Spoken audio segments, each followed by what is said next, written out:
Brief starts now.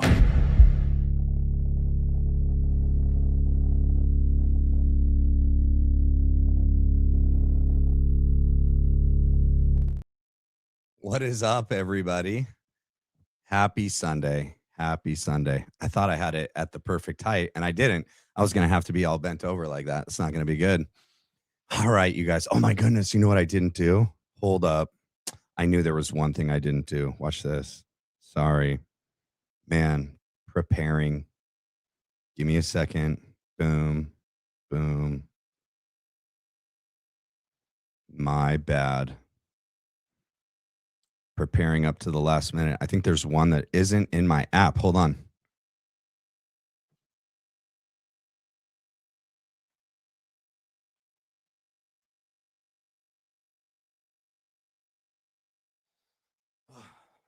Oh, no. You guys got to see behind the curtain. Hopefully that's okay. All right, you guys. Now, let me clear it out. All right. Here we go. Welcome to another episode of the Black Line Brief. I'm your host, Matthew McKim, and we have a great show planned for you guys today. As you guys come in, please do me a favor and hit the like and the subscribe. It is the best way to help out this channel, and I appreciate it so much. All right. So in preparation for today, man, there's so many things going on. I don't know about you guys. There's just like, especially if you're in the Pacific Northwest and you heard what's going on in Spokane, literally like on fire. Like, it's so sad. Just like devastation and destruction. It looks like the apocalypse outside right now. Air quality is so bad, even over here in North Idaho. Can't really go outside. But obviously I'm blessed and grateful that our house didn't burn down, but others aren't so lucky. And so my thoughts and prayers are going to be for those families over there in Spokane that have lost everything today and yesterday. So if you guys know anyone that's out there, please pray for them and that God will be with them in their time of need. But aside from that local news going on, a lot going on today. So I was preparing for today, trying to decide what to do first. And I don't know if you guys caught, what was it? The Elizabeth Lane and Tucker Carlson show that they did. Really good. A lot of information regarding, Israel, Ukraine, bots, paid propagandists, disinformation, individuals out there trying to sway the collective opinion on certain topics, whether that be what politician to support. Found out that these individuals don't like J.D. Vance, but they love Marco Rubio. They loved Lindsey Graham. They are opposed to anyone that's opposed to any war that we get involved in. And yeah, so that includes Iran, any war with Israel, and then the same individuals that this company or organization that's based out of Ukraine also cares a lot about what we think about the Charlie Kirk assassination. Dude, yeah. So, but I mean, that makes sense to us, right? We know that this global international cabal that wants war with Iran on behalf of Israel using us and our machinery and our military and our men and women also seems to have been possibly, maybe, perhaps behind, well, like in my opinion, like for sure, the Charlie Kirk assassination. And they really don't like it when anyone asks questions, whether that be, Elizabeth Lane or Tucker Carlson or Candace Owens or any one of us, and they send their little disinformation artists out to get you. Whether that's threatening you or trying to discredit you by attacking your personal life. And yeah, things are getting dicey, I don't know if you guys saw where is that image? I think it's on X, actually. Did I save it? Did I save that image of Tucker Carlson, Marjorie Taylor Greene? Maybe somebody could send it to me. I thought I saved it. I did not save it. I don't have it saved. I'll have to pull it up somewhere. But they do not want us working together, uniting, collaborating, communicating. In one of the X spaces the other night, we were like, our main way, all of us are so most of us, right? We're not near each other, right? Like we're all over the United States, we're all over the world. We have a lot of cool Aussies. I was corrected. It's spelt with two S's, but you say it with two Z's. Aussies. A lot of good Aussies out there doing a lot of great work, whether that's on X or behind the shadows. Maybe they don't even have a really big X presence, but they're sending in, tips to individuals like me and other channels as well. But we're separated, right? And our main mode of communicating is through technology. Like, what would we do? What would we do if our, energy grid was taken down, if they just turned off the lights, if an accidental EMP went off, or they blame it on, like Russia or China or Iran, and we no longer have the means to communicate. I don't know, man. Maybe somebody needs to start breeding carrier pigeons. Maybe that's how we do it. Somebody was like Morse code. Yeah, it's going to be hard to do. I don't know. Two-way radios was another one. Yeah, might need to invest in something in a way that we can communicate in case they try to shut us down. I mean, as of right now, their main mode of trying to keep us from making progress in all this is pretty much those bots and the paid, propagandists that Elizabeth and Tucker talked about, out here attacking us in the comment section or on X, and then sending people after you to threaten you and to try to discredit you through making some sort of ridiculous claim about your past. But aside from that, it's like, holy smokes, what are we going to do with these people? They have a lot of they are heavily invested in this narrative because, in my opinion, this narrative, if you pull on this thread, not just the narrative, I mean the case of Charlie Kirk's assassination and the investigation into Tyler Robinson, if you pull on this thread, it's going to lead to a lot of places, to a lot of people. And I mean, I think it eventually gets to the very top where it all comes from.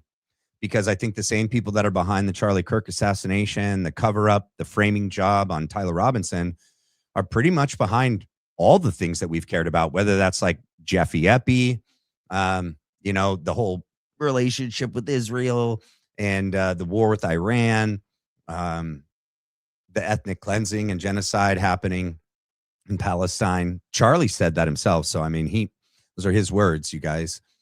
And, they are coordinated, right? There's a young lady, I don't know how young she is, but I mean, she's not old. Allie Beth Stuckey that works for Blaze, which is Glenn Beck. And we were talking about this the other day that guy's not a good guy. I didn't know the information about him personally, about his past, but a lot of people did that were on that X space. And I was like, dang, I didn't know that. I mean, I didn't like him. I didn't trust him, but I didn't know some of these other pieces of information. And Allie's over here making shows right now telling us that, and Wes Huff, who I used to like, but he's trying to tell us that Judeo-Christian term just means it's the culmination of the Old and New Testament. That's it. There is no major conspiracy behind it, which I guess, he's not dumb. So it's like, you're just lying, right? Like you would know about Darby, you would know about the Schofield Bible and it pretty much being, paid for by the Rothschilds and printed by the Oxford Press. But I guess, yeah, sure, Wes, it's just the Old and New Testament. That's all it means. Give me a break, man. So they have all these people out there trying to misinform, disinform, well-meaning Christian Americans to why anti-Semitism is on the rise, or that what is that one titled by her? Where is it? Let me see. Did I pull it off? Hopefully I didn't pull it off. It is Why Anti-Semitism is a Direct Attack on the Roots of Our Faith. Right. Okay. Sure, Allie. And then you have people like Seth Dillon out there making shows today attacking Candace Owens. So it's like, man, where am I going to start? Where should I start today?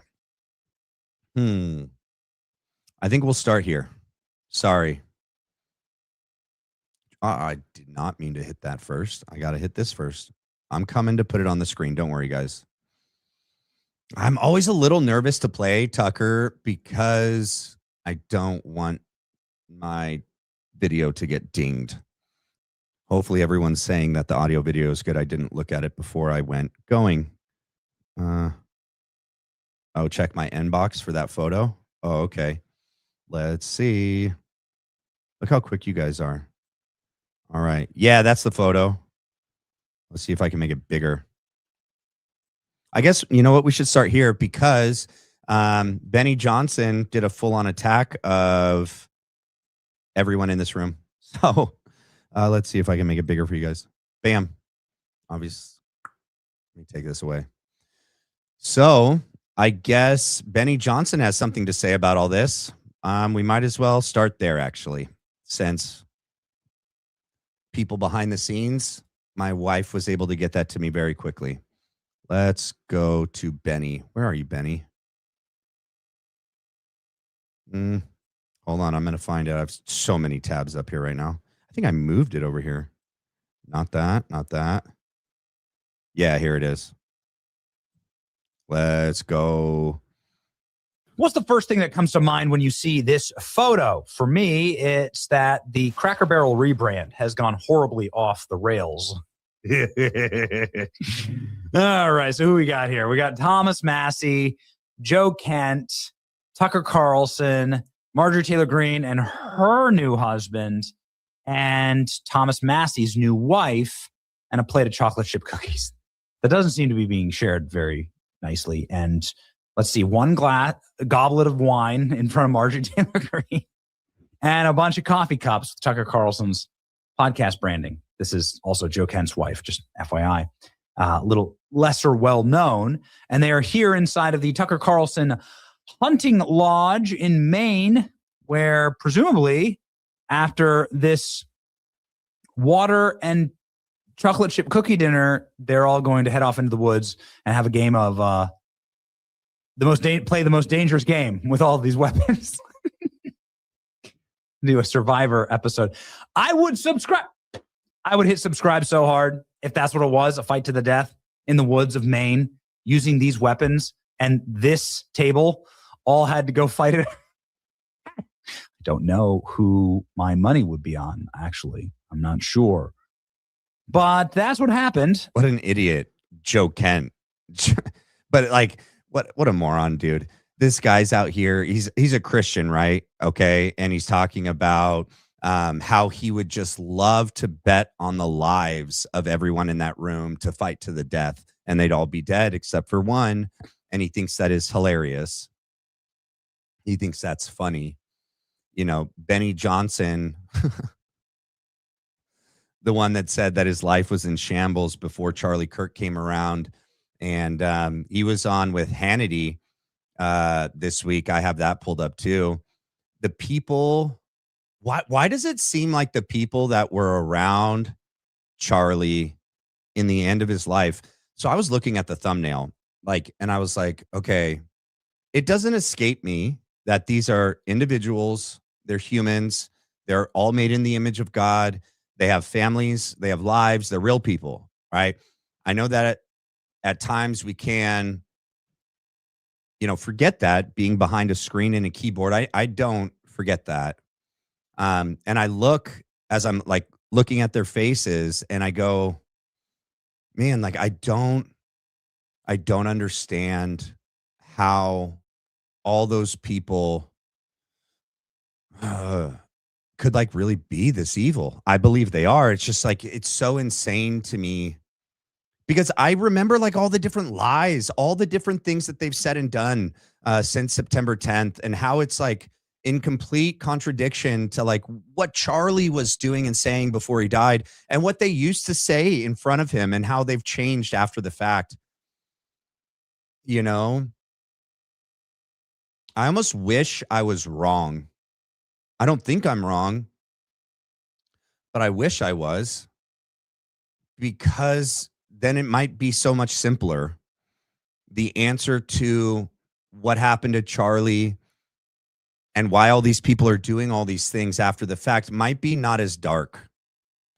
You know, the reality of how evil and dark this seems to be is just insane. But then you just, all you have to do is like read scripture and realize like, yeah, that's really how it's always been, though. We live in a very fallen world where evil kind of gets to have its temporary reign because people get the choice, that whole thing called free will, you know, and a lot of people choose the dark instead of the light. And because until Christ comes back and restores everything, that is kind of what runs the show, you know, temporarily in his eyes, right? The Prince of Darkness. So I can't get away from that, you know? So yeah. Let's see. Here we go. I'm going to go to, hold up. Let me pull it up. Where I was going to start to begin with. Here we go. Where is it? There we go. Sorry. On this trail. I'm someone like you that when I see Russia, Ukraine, I understand the issue just like you do. And because I come from Georgia and I watched Russia all my life. So I speak about what I believe is true. They came after me, of course, calling me a Russian agent, similar. And then I started diving into Charlie Kirk's assassination, and things got way worse after Candace's interview and stuff. It just went off rails with these attacks and stuff, to the point where it was already like real threats, like with my brothers, and like real threats on family, myself, everything. So at that point, I'm like, okay, this is real. This is something that you need to report to the authorities. And I wanted to look into who's behind this, who's threatening me. I discovered this network, but then I discovered also paid ops, right? Like paid operatives that are getting paid by Israel and, you know, using NATO bots. So paid operatives from Israel, which you know with Brett Pascal, Yes, are somehow. And Bradley Pascal. Oh my gosh, I don't know why that's a tongue twister right now. He is in that FARA filing, the Clock Tower X, and it's connected through Havas Media Group for,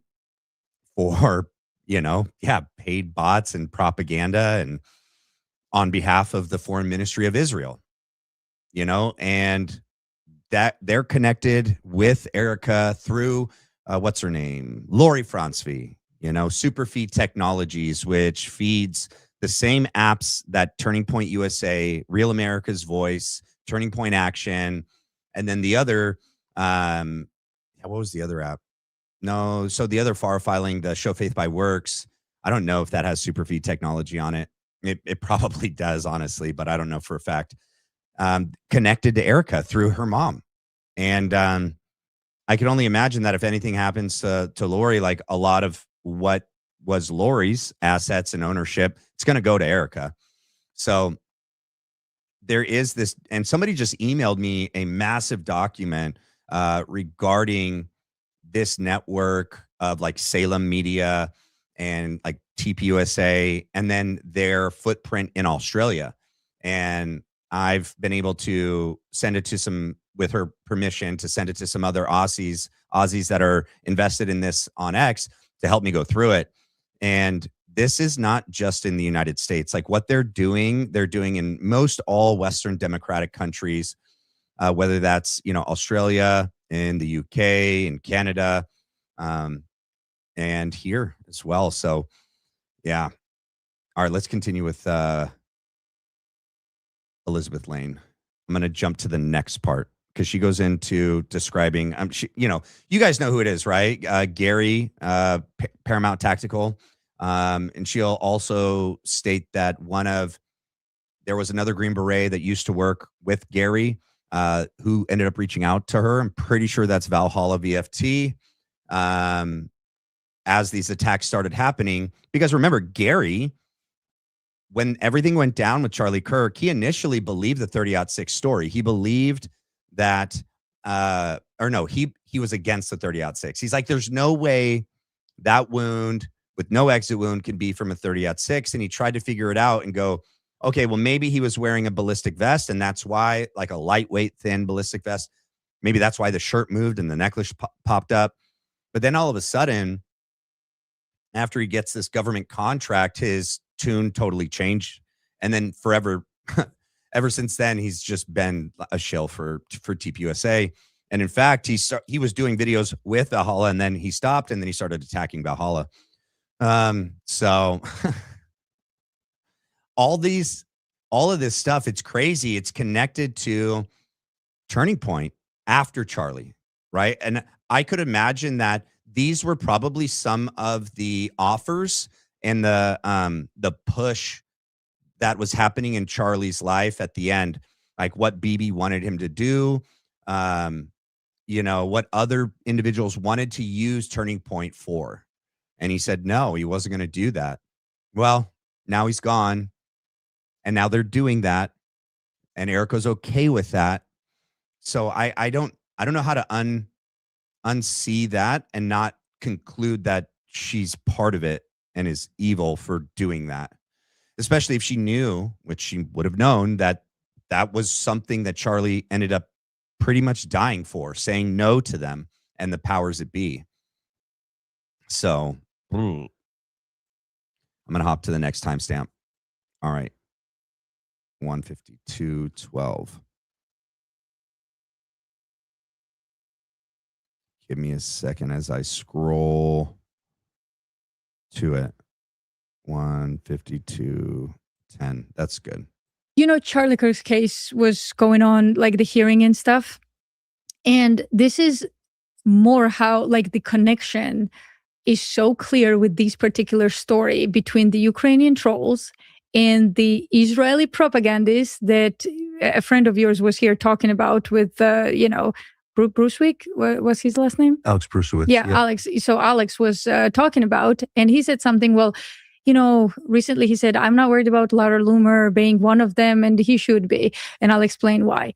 So I attend Charlie Kirk's court cases. Everyone knows this. Everyone knows that Elizabeth Lane has been there from day one, even when Charlie's parents were not there. All right. She goes in to tell a story. The main part that I wanted you to hear was what she had already said. She'll go in to tell a story that, not a story, but she's retelling something that happened, right? She had been going to the courthouse throughout the different hearings that had been taking place. She was there that week, but then on that day, she wasn't going to go. She had a meeting. And then like Laura Loomer and other people like Gary Melton and others started pushing out there that Elizabeth had been kicked out of the courthouse, trying to discredit her when she was actually on a Zoom call meeting, and she has the receipts for it. That's what she ends up going on to say. But that part wasn't the part that I really wanted everyone to hear. It's mainly the parts where there's this connection between Israel, the bots, the paid disinformation artists, the propagandists, Ukraine, and TPUSA. And it's all connected to Charlie Kirk, his assassination, and this whole investigation that's happening online regarding Tyler Robinson and how invested they are in this. And that's pretty troubling to me. Like, I don't know, how do you not see that and go like, there's a there is a there because of how much money, time, and energy they're investing in us, not getting to the truth, attacking Candace or Tucker, Barron, whoever else is asking questions about this and doing their own investigation, trying to find out what happened to Charlie. They really, really don't want us doing what we're doing. And like I said earlier, it's because I think you pull on that thread, it's gonna lead back to everyone. And eventually I think it leads right back to BB. So that's my opinion. Let's see. Hold up. Where did Benny go? I'm going to get rid of Benny. All right, we're going to hop to Baron. He's probably still live actually, but there's this part I wanted you to hear.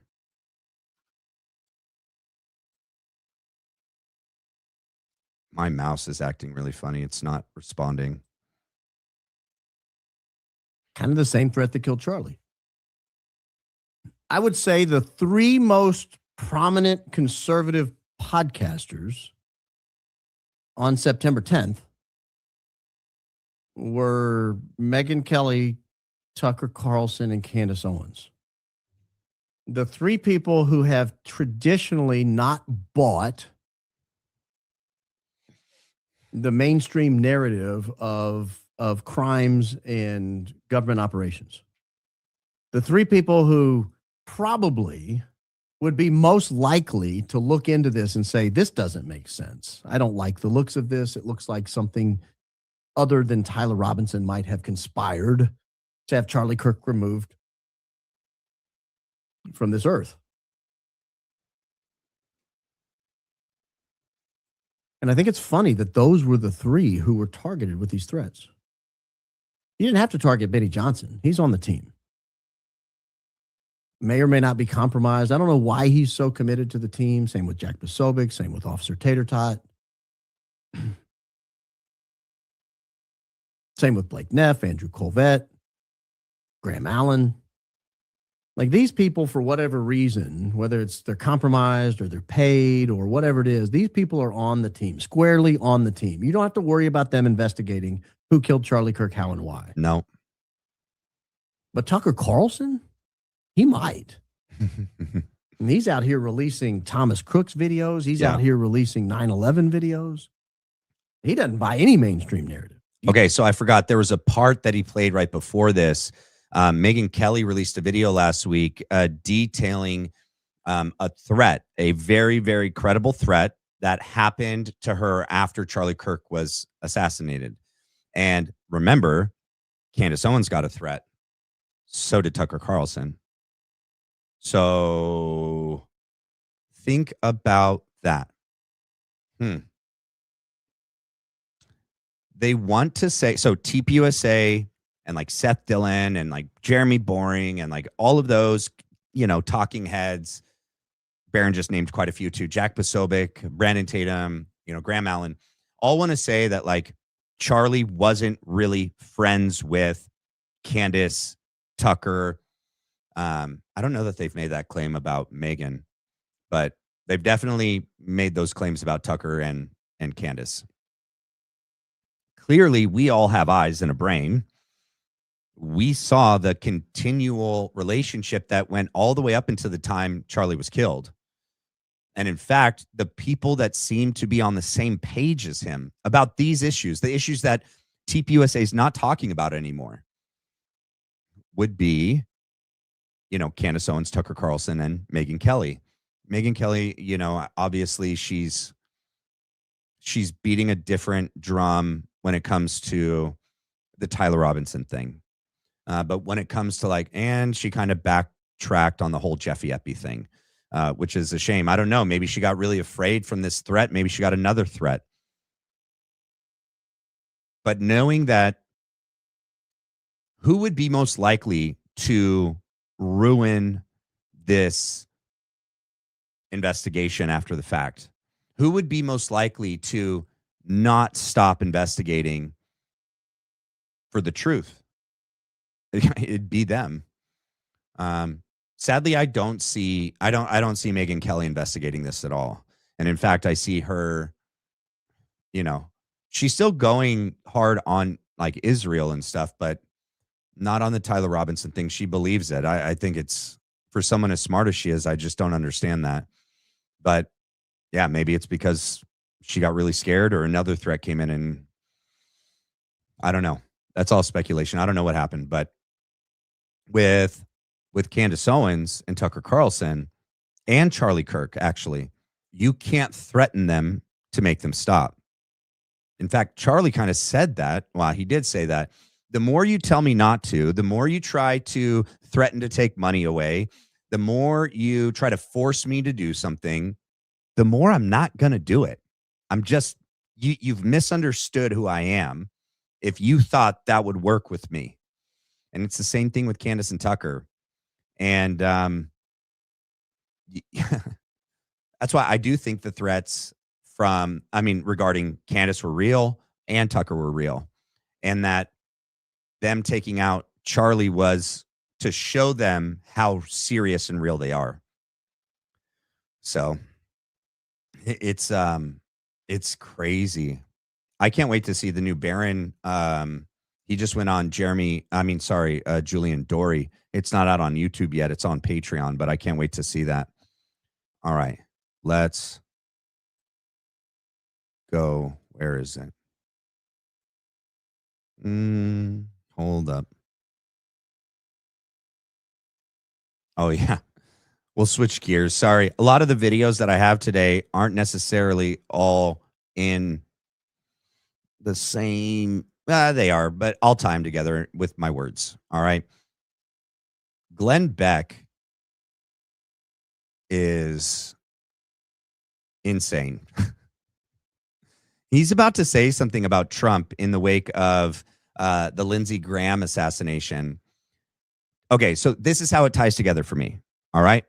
The people that I'll point out here are all people that I think are involved in either the planning, preparation, execution, or the cover-up of Charlie Kirk assassination. And then there's all of these individuals, whether that be like Allie, Beth, Stuckey, Glenn Beck, Benny Johnson, and these other individuals that are now out here trying to lie about it all and try to dissuade people from investigating, asking questions, and thinking with their brain that everything doesn't seem to add up.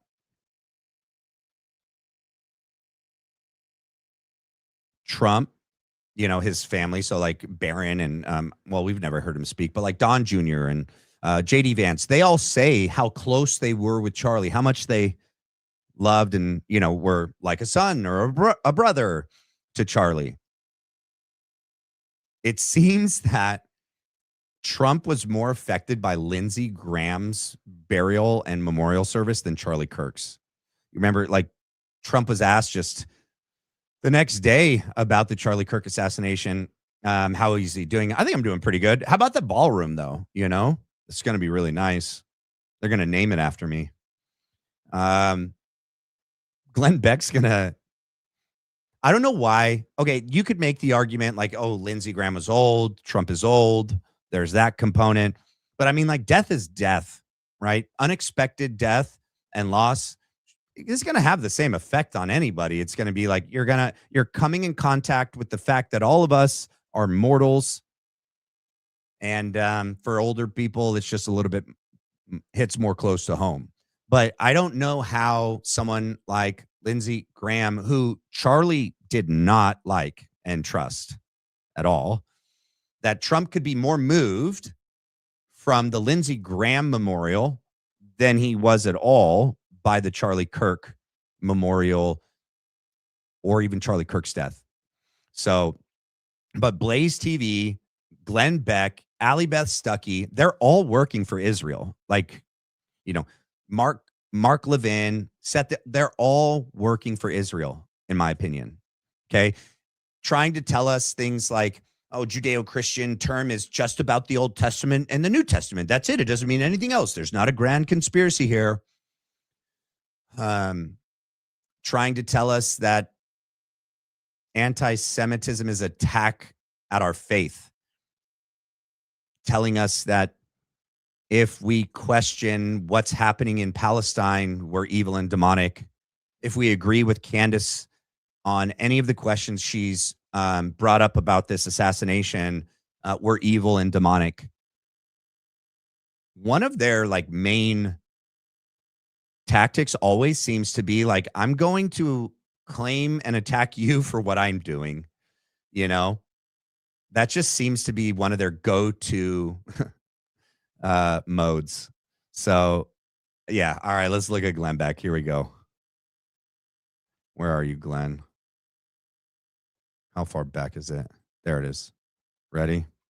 Graham's death alone, but there is something going on with the president. I want to talk about that here. So this story from the Washington Post, his sudden death this month has rattled the president, according to Trump's public remarks and two people familiar with his private comments.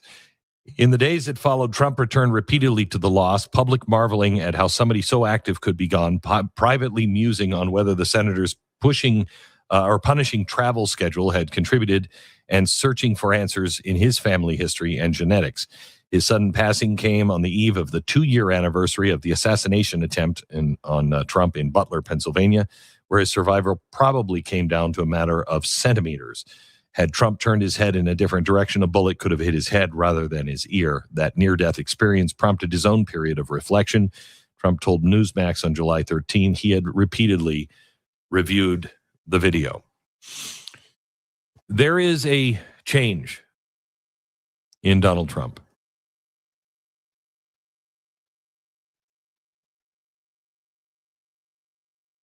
That's a really long, pregnant pause. But And I don't know what it is exactly. Could be he's 80. yeah, I mean, there's a change in me, and I'm 62. And you get to a point where you realize, wait a minute, there's fewer years ahead than there are behind. And what's really important? And you start changing, and it's good, it's healthy, it's normal. that didn't happen to you when Charlie Kirk was killed. That's what like drives me kind of like, what? Lindsey Graham is going, his death, this guy that like loved murder and death of innocent women and children in other countries, sending our men and women off to war, who will come back scarred for life. That guy, that's like saying you were more, you became more reflective when Dick Cheney died instead of, I don't know, pick someone better than Dick Cheney, anyone. All of these same people that are, I don't even know how close they were with Lindsey, but maybe, I don't know. We're close to Charlie.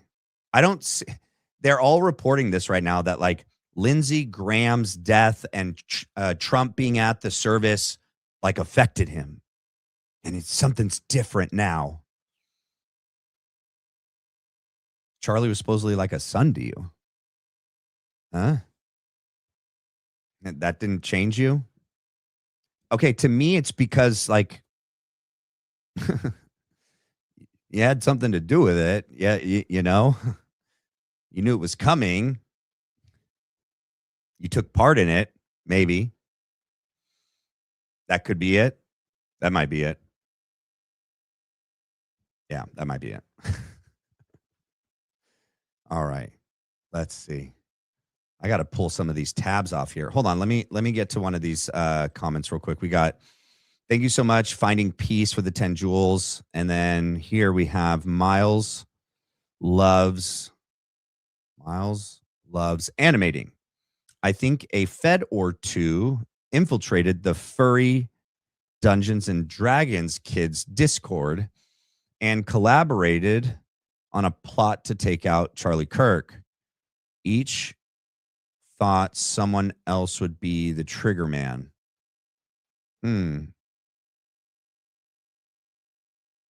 Definitely, I think I agree with parts of that there seems to be some sort of feds or agents of some kind that got like Lance and Tyler to do some things. And then they had their other people doing the things that they weren't going to do. Like whoever was on the roof, who wasn't Tyler Robinson. And it doesn't look like Lance Twiggs either. And got them to go along with it. I don't think those Discord chats are from Tyler. Okay, like we were talking about that in an X Space today. There's a lot of weird things about those pictures of Lance's phone, and like there's inconsistencies with how it's laid out, with the fonts, with the bubble colors. From each photo, they're not the same, but it's supposedly the same text thread.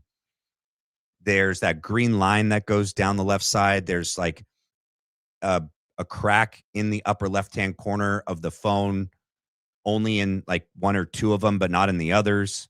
There's also like this perfect black circle underneath the crack, and that whole area is where you would see the time. Not to mention the actual like texts, metadata, and the information that could have been pulled from the phone was not admitted into evidence. Just the pictures of the phone. When does that happen? When is that considered like sufficient investigation? Like, yeah, I'll just take the pictures of the phone. Anyone could have put their name at the top of that and put any profile picture over there. It could have been himself communicating with like Tyler's phone or with a different device. You know, it doesn't mean that. Yeah, I mean, then you got to think about like the wording used, like the language used. There's also issues with the timing of some of the text messages that contradicts where Tyler was, like when he was down in Penguich at the Cowboys Steakhouse.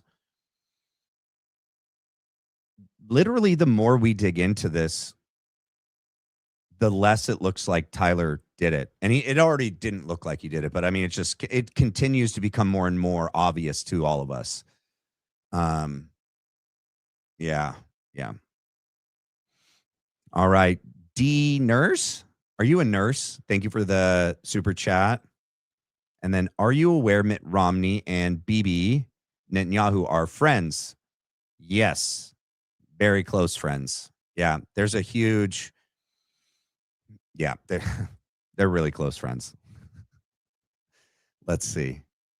I need to back up because I exited out of where I was at. Let's see where to go. I'm going to press pause. Hold on that. I don't want to play that. And I have way too many things at the top. Where's the one with what's his name? Where'd he go? There it is. All right. The other day when we were looking at the Charlie Kirk Memorial, one of the guys that I hadn't listened to before was Justin Strife. We're going to listen to some of what he says on stage. We're also going to take a look at Frank Turek. That's all that we'll look at about the memorial today. And pay attention to me. To me, it looks like he's a hostage up there. He looks terrified. All right. And then there'll be a part of him speaking on stage where they pan out and you'll see like Stacey Sheridan like hitting him with daggers as he gives the speech. He'll also say some things that are in line with what other people from that side of the fence has said regarding like Charlie Kirk's courage, and that his faith and courage was so strong. Like he chose to go out there no matter what, even if there were credible threats against his life, he didn't care. So freaking A, these guys. Oops, I didn't mean to hit that. I'm happy to report we're standing in your vision. You did it, buddy. My name is Justin Strife, and I'm the Chief Operating Officer for Turning Point USA. Since September 10th, my thoughts keep returning to one thing, and that's time. Charlie lived only 31 years. Yet when I reflect on those years, I see more impact and more courage and more achievement than most men accomplish in a lifetime. I've known Charlie for a decade, and I'd like to share a little of what I learned from him.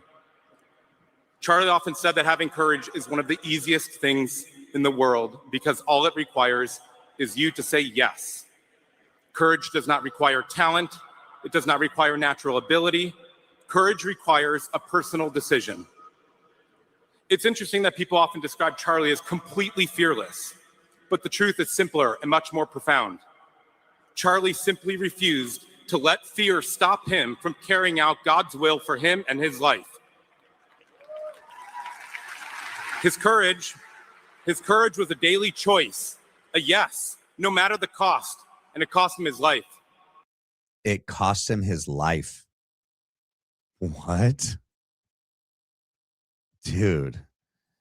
The overarching theme of Brad Parscale's message is that, in my opinion, it's Charlie's fault that he was killed because of his courage. I mean, he said it right there, right? Yes, Charlie had courage. Yes, he even said he wanted to be remembered for his courage of faith. Frank says the same thing.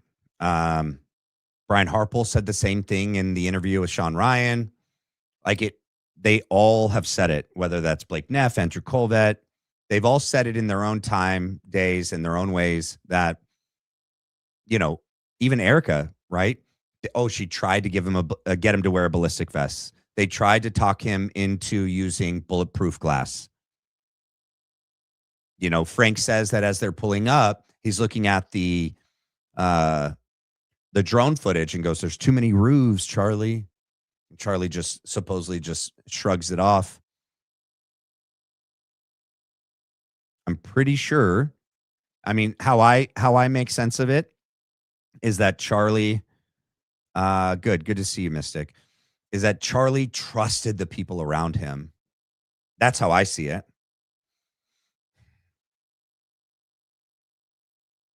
I wonder if Charlie knew that Brian Harpel and the security team didn't do a true workup of the UVU event.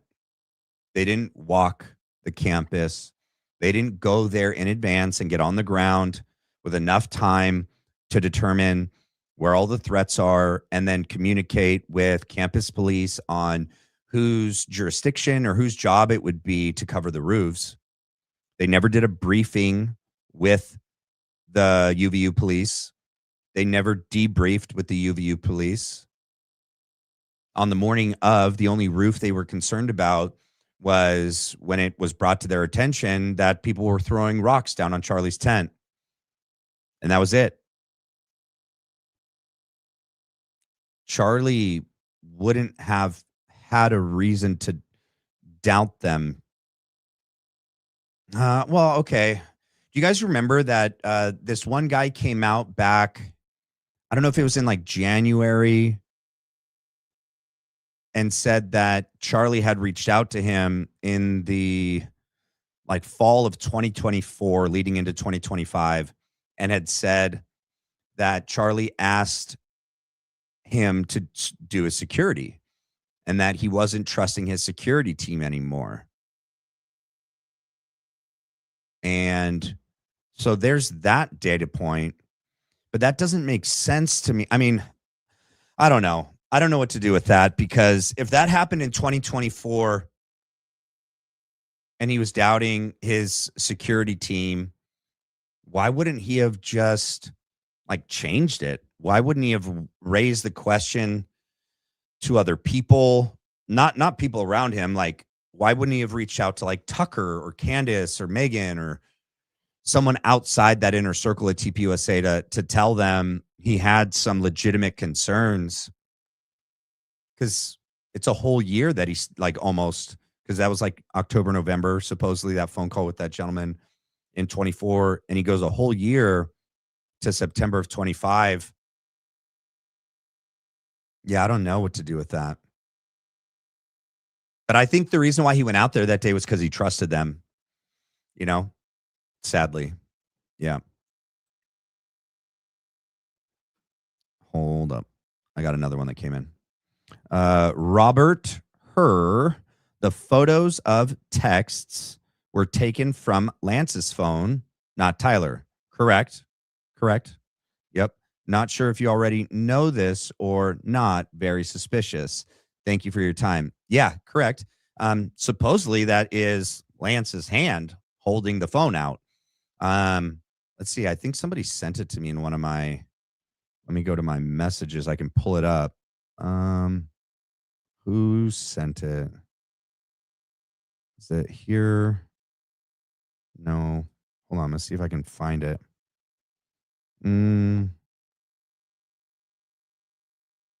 Okay, no, it was just in the X space. No, I don't think anyone sent it to me. But yeah, so it was photos of Lance's phone on during the interview from like his from his phone. Yeah. But that's what I'm saying when I said that like Lance could make a profile, any profile, and say it's Tyler's and choose any photo to be the profile photo. Lance could have used Tyler's phone, use another device where Tyler's phone is linked to, like a computer at home, to send these messages to himself. Lance could have created a separate account and was texting it himself back and forth from there. We don't know if the phone's information, like the data, was ever pulled. It's never been entered into evidence. So, yeah, we still don't know. How crazy is that we've made it through the whole preliminary hearing and we don't have validation that the phone that sent those text messages was for sure Tyler? How would they ask yourself that? That would be so damning in the prelim because they enter into the record these confessions, right? Which Lance is really the only person to testify to their validity, whether that's the Discord chat or the text messages or the letter or in the home where he supposedly did it in person. But we don't, why wouldn't the prosecution, we also know they were holding on to Tyler's phone. The defense didn't get it until like June 18th.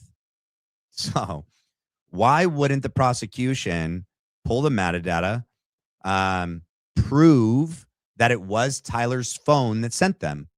You would think that like that would be for sure. When you're showing the text messages and saying that Tyler sent them, you would want to present that you can prove that.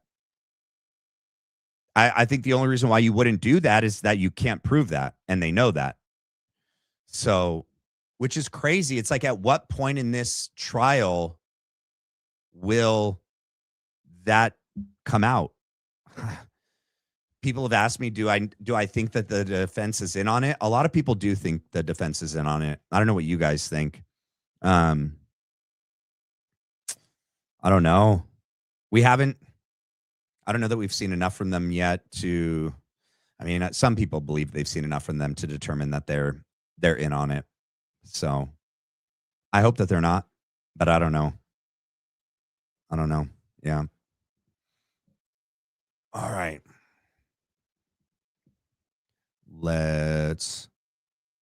Did you guys see BB did an interview with Hannity?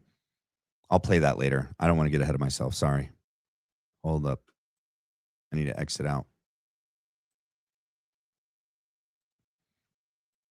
Give me a second. Seeing which one I'm going to pull up next. Oh, no, we didn't finish Justin Strife. Sorry. We need to finish Justin. This truth forced me to reflect on what we can't control: time. It's fleeting, it's fragile, and it's sacred. Charlie knew this better than anyone else. He didn't waste time. He lived every moment with conviction. He lived as a man of character and truth and courage, and he taught us not just through words, but through actions. Charlie was the same person in private as he was in public, and that's why we trusted him. That's why we loved him. That's why we all feel this loss so deeply. His honesty, his compassion, and his insistence on truth drew people in, even those who disagreed with him.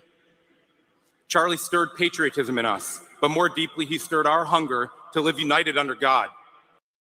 Look at that. Why is Stacy standing there? Right? I mean, she's next, but with all these, I don't know why these people are standing there, like watching them speak. It's just weird to me. Excuse me, soda. Justin Strife is who was named the COO of Turning Point in that letter that Charlie wrote on September 2nd, empowering him with specific duties to, do a Doge style effort like audit, right? to reshape company culture.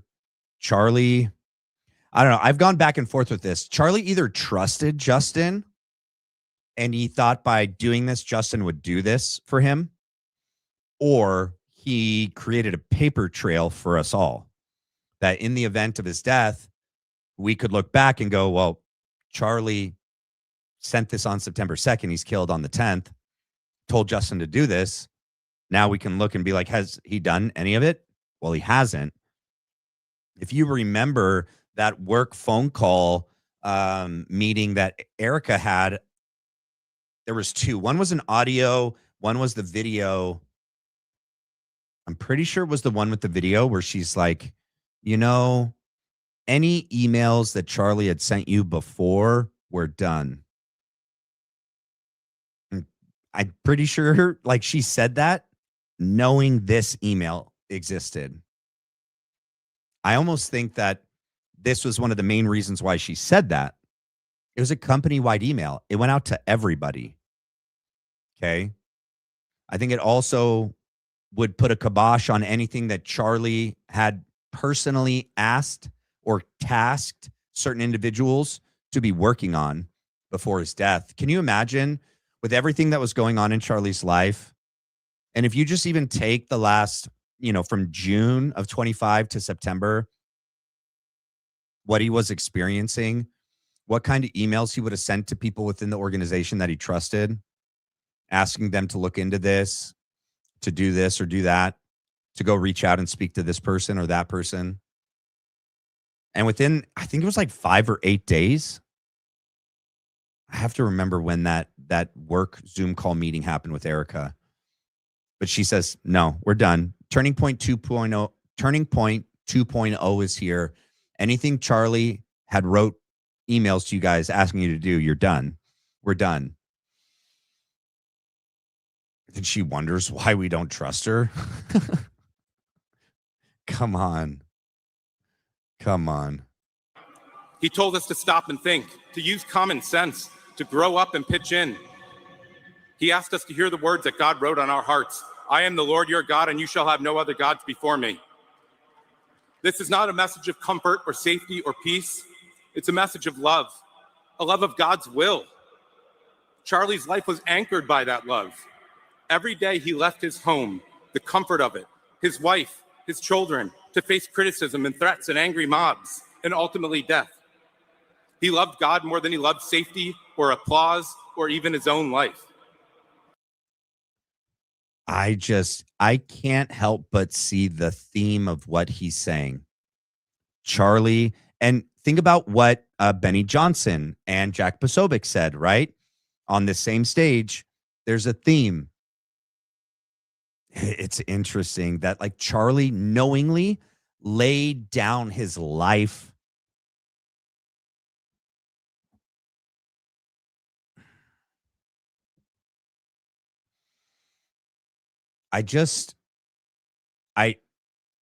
That is a biblical message, right? Like there's many references to that in scripture. Christ being the prime example, right? Many men will lay down their life for their family, okay? For their country, for their wife, for their kids. Do you really think Charlie was willing to die because he wanted to speak out against Israel and the war in Iran? They're wanting you to believe the sacrifice was biblical, that it was because of freedom of speech and because he was a Christian. That's what they're selling you, is that he was being attacked because he was a Christian. He was espousing Orthodox Christian values and views, and that the hate that he was receiving from the crazy left was because he was a Christian and he was outspoken about it. But we all know that's BS. So Charlie didn't go out there to lay down his life. Like, they want you to believe that he willingly sacrificed himself.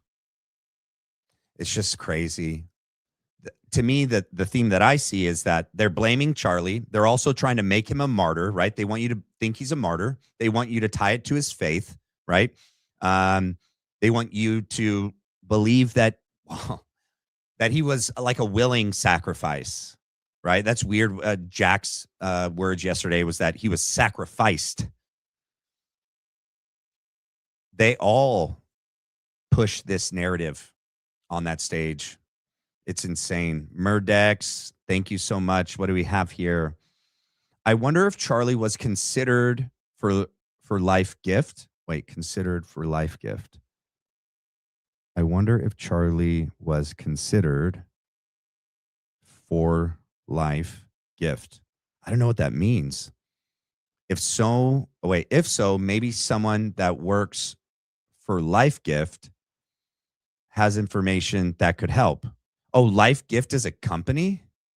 Hold on.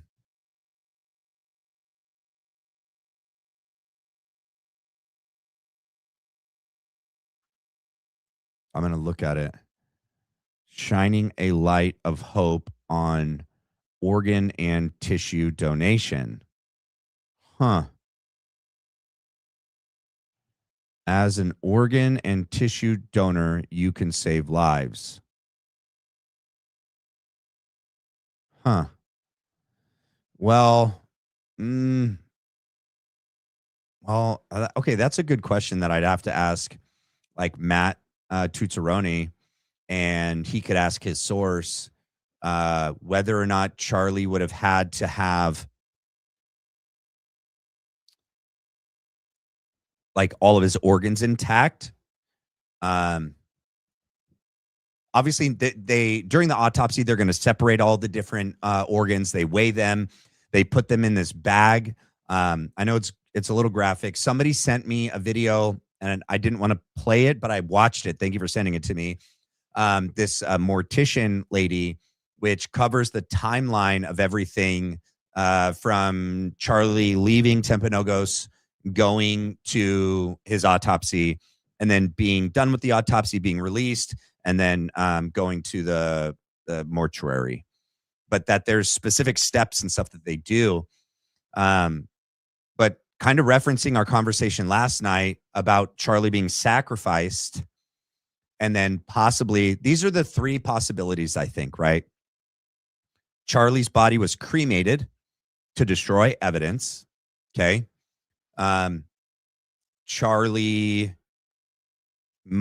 His body might have been used to be placed in this like satanic inverted black mass all-room temple altar area, okay, as like a relic.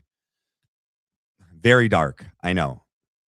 That's one of the things I said on the X Space is what's the one thing, like, what's the best trick the devil ever played? It's a famous saying, right?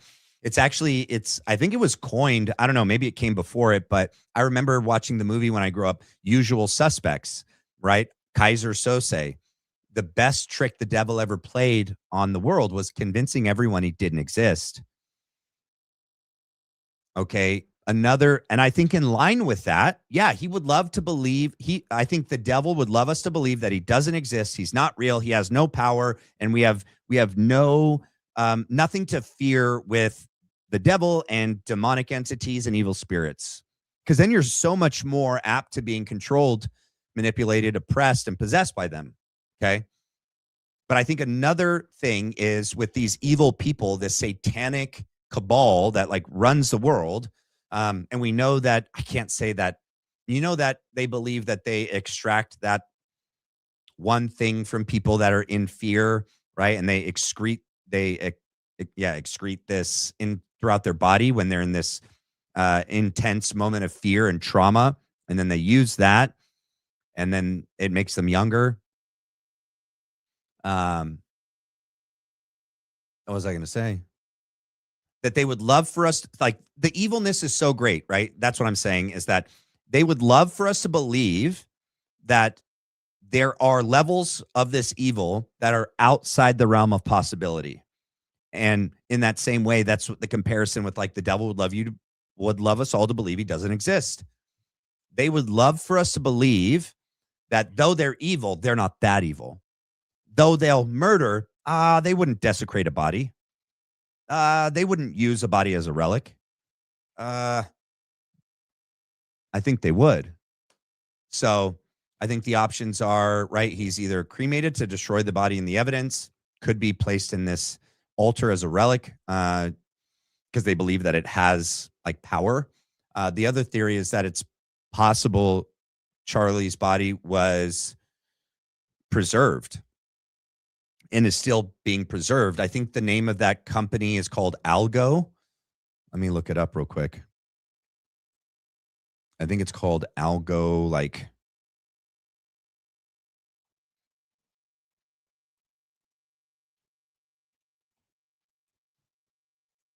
let's see. Or is it Alcor? Advancing the science of cryopreservation. Yeah, it's Alcor. Oh my gosh, this is crazy looking. I know we're taking a little tangent. Just go with me for a second. These are a lot of questions that people are having, including me right now. So advancing the science of cryopreservation, Alcor is the world's leader in cryopreservation research and technology. Established in 1972, we are a nonprofit scientific research foundation based in Scottsdale, Arizona. That's crazy. Okay, what is cryonics? Cryonics is one of the world's most ambitious scientific experiments, a bold attempt to preserve human life once current medicine has reached its limits. By preserving the physical structures that store our memories, personality, and identity, cryonics aims to safeguard each patient until future medical progress overcomes today's limitations. No joke. How it works. Cryonics begins at the moment of legal passing. So that'd be when someone is legally declared dead, deceased. Once conventional medicine, medical science offers no remaining options, specialized teams, these are the DART teams, work swiftly to protect and stabilize the patient. Slowly, the biological processes that would otherwise lead to rapid deterioration. So they pump them full of meds. I'm going to keep going. I'm just going to, when I start to talk about things that it reminds me of, I'm going to pop back here. What was one of the things that Brian Harpel said that he was telling the medical staff to do? Something that anyone who works in a hospital, has ever been in a hospital in an ER, do they let a civilian just lead the way once the body of an injured individual or a critically injured individual is brought onto the hospital grounds and handed to the medical staff? That person can make no demands. That person doesn't touch the body anymore. There is a legal responsibility. What happens to him while on the hospital grounds in the ER, once the doctors and emergency nurse have taken over, that person is now their responsibility legally and Hippocratically. Okay. They have to make sure they've taken the Hippocratic oath, do no harm, and not allow some civilian individual to tell them what to do. He's just up on the gurney, cutting off Charlie's shirt, get the defibrillator, get these drugs, get those drugs. I don't believe that's what happened. I believe that a lot of the story that like Frank and, Brian tell us is covering stuff up. Like they're deliberate lies for a reason. A lot of us have speculated that whether it's in the car ride, I think it would have had to been in the car ride. He couldn't have done it in front of the medical staff. I mean, we do know that members of that, Timpanogos Hospital, which was further away and was also a lower level trauma center than Intermountain Health. So they chose to go to this other hospital for a reason. A lot of people were newly appointed to that hospital. I think someone was saying that like Dr. Lee Trotter usually worked with pediatrics. He wasn't special. He didn't specialize in this. That there could have been people planted and put in place there to go along with this. We don't know what happened behind the doors once the doors shut. Brian didn't go back there. Remember, he stood outside the door and he was guarding the door. So either it's possible in an effort to preserve him, they pumped him full of stuff in the car, which there might be some issues with that because some of those are anticoagulants. And if he has a neck wound, I don't know, more people are digging into this still to find out if there's different types of options for the drugs that they would have to push in order to preserve the organs and everything of the body. But like I said earlier, they would love for us to think of a theory and go, no, that's too dark.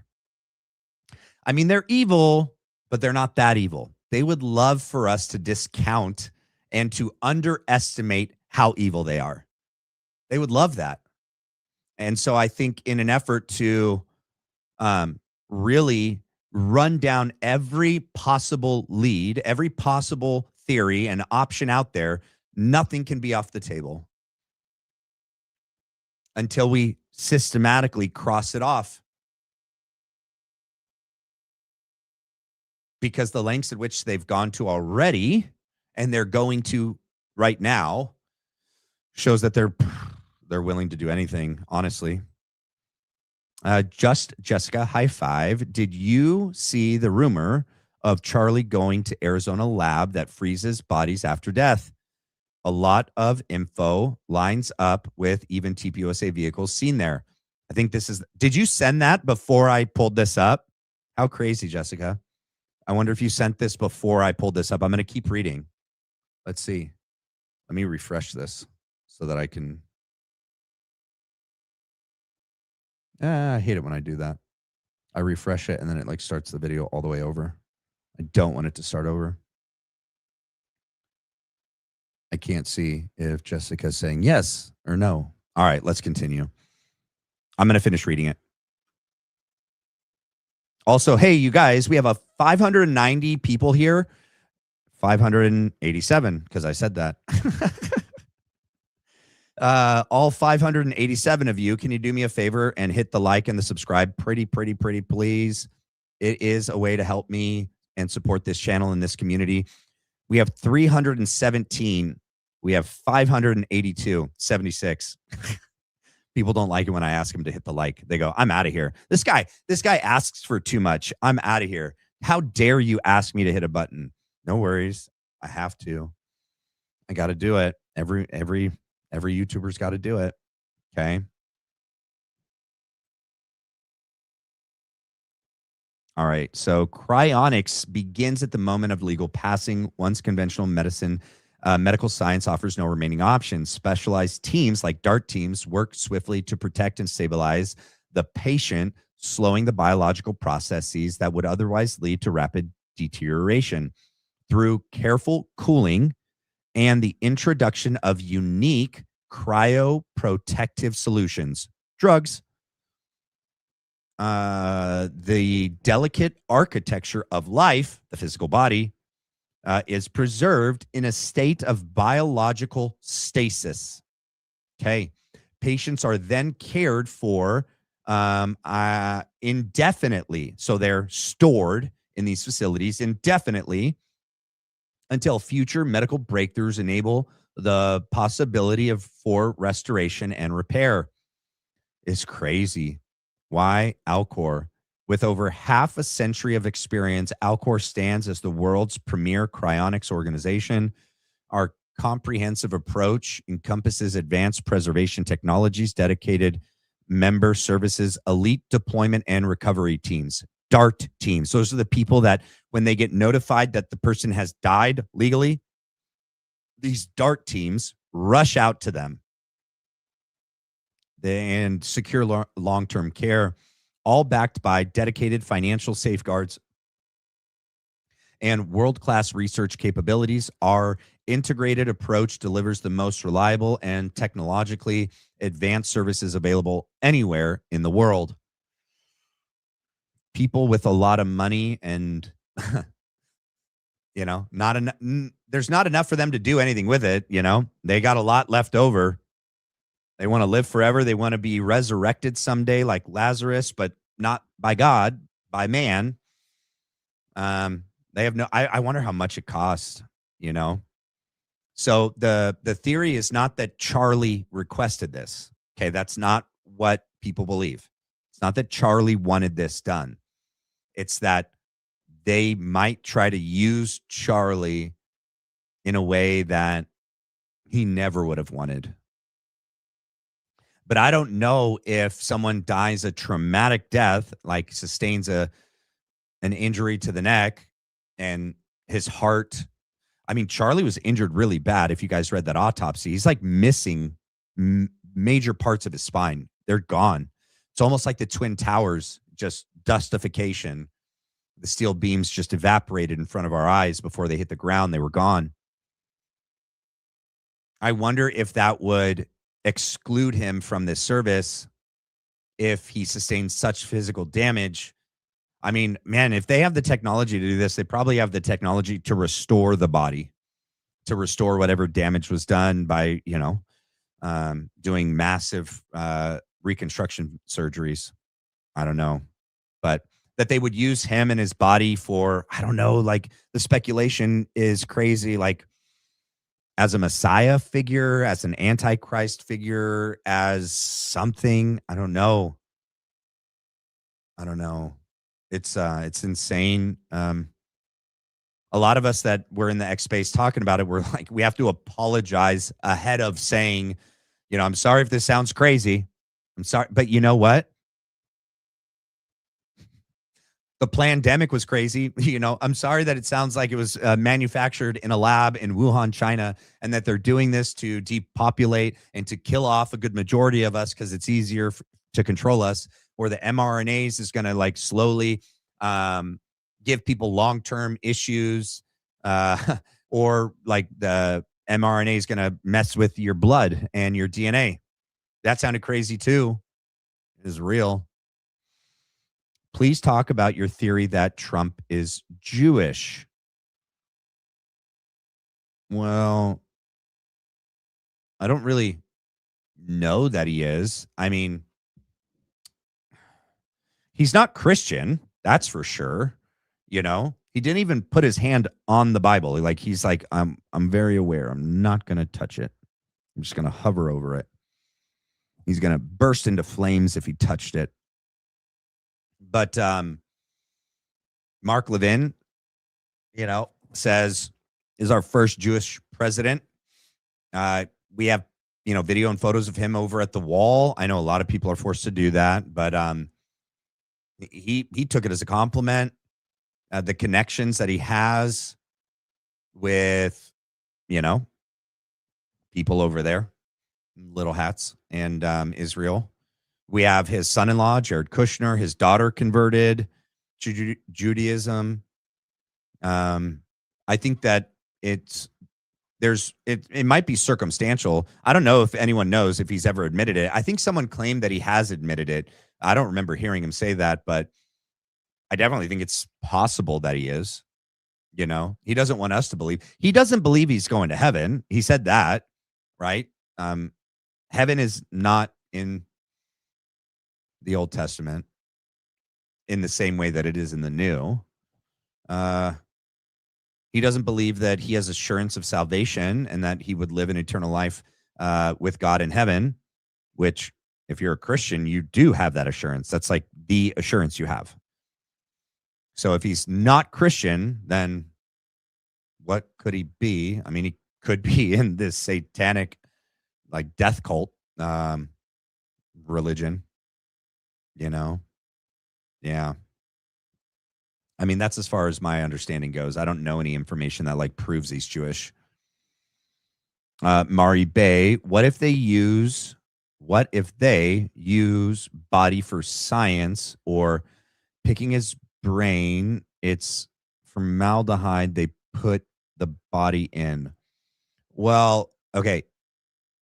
They would only embalm him the normal way if they were burying him.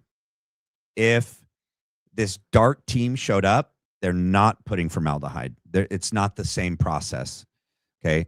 It's specific patented drugs, substances that Alcor has, which preserve the state of the body. And so we don't know what actually happened once Charlie was put in that SUV. We don't know what happened at Timpanogos. We don't know what happened when he went for the autopsy. We don't know what happened at the mortuary. We don't know what happened.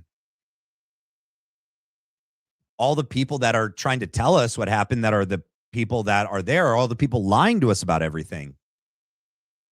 So, you know, and anyone that did the autopsy or the mortician, that if he was actually embalmed and he was actually buried, which I don't believe, then they all signed NDAs, 100%. If the people and family were forced to sign NDAs at the funeral, forced to leave before the body was lowered to the ground, you better believe that they made a lot of people sign NDAs, you know?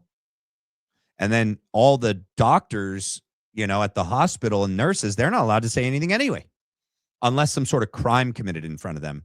But, or I mean, if they're in on it too, but because, you know, it's HIPAA, they can't release any medical information.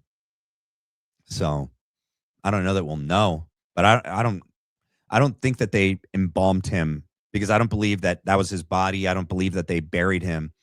I think much more likely is that he was either cremated to destroy everything, or his body was used. And I guess that's the other thing. Like, if they used his body and they're going to put it in this like altar of this, you know, inversion of the Catholic Mass, the Black Mass, in this black, you know, satanic altar as some sort of relic, did it need to go through the normal means of embalming and stuff to put him? I don't know.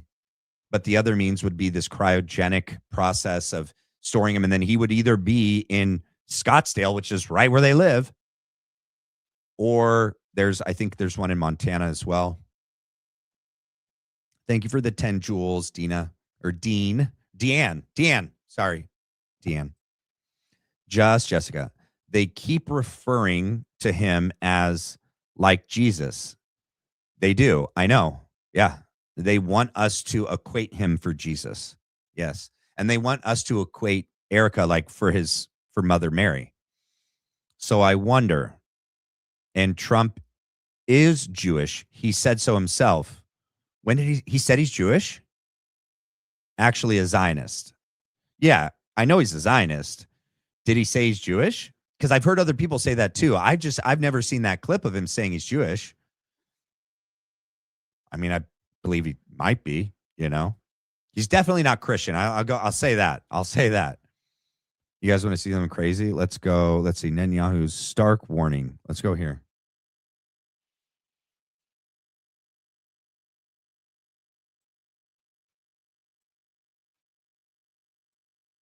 Okay. I've known President Trump for 30 years, and I've known you for 30 years. Gross. And it's amazing that it's come down that fate, God's plan, history in the making, that so many countries have abandoned their commitment to national security, national defense. And I'm talking about a lot of NATO countries and a lot of European countries. They've neglected defense. They've adopted radical socialism, climate alarmism. They have, unfortunately, also had unfettered. All right, let's jump to Netanyahu speaking. Look at how Netanyahu's sitting. Look at how he is looking at Hannity. Bro just straight up looks demonic. Like, bro, like straight up looks like the devil. And other parts of Europe, I never saw that coming. Well, we could see it coming, but it certainly came a lot faster than people thought. And somebody said, They asked him, why are you studying Arabic? He said, because I want to be able to go to London and Paris, you know? And that's all right. You can have Arabic immigrants. That's Arab immigrants. That's not the point. But if you lose control over your borders, you lose control over your fate and your destiny and your future. I think America was perilously close to being in the same position if Donald Trump did not win that second term. The Prime Minister, the borders in this country were wide open. You know who Charlie said was responsible for that? Liberal, like Jewish donors and philanthropists that gave their money to these like leftist ideologies and they were pushing it. He said they were to blame for that. Man, that wasn't the one I wanted. There's too many here I need to go back to my history. Hold on. Hold up. Netanyahu, Iran, Trump. I think that's the one. Hold on. If Iran. Here we go.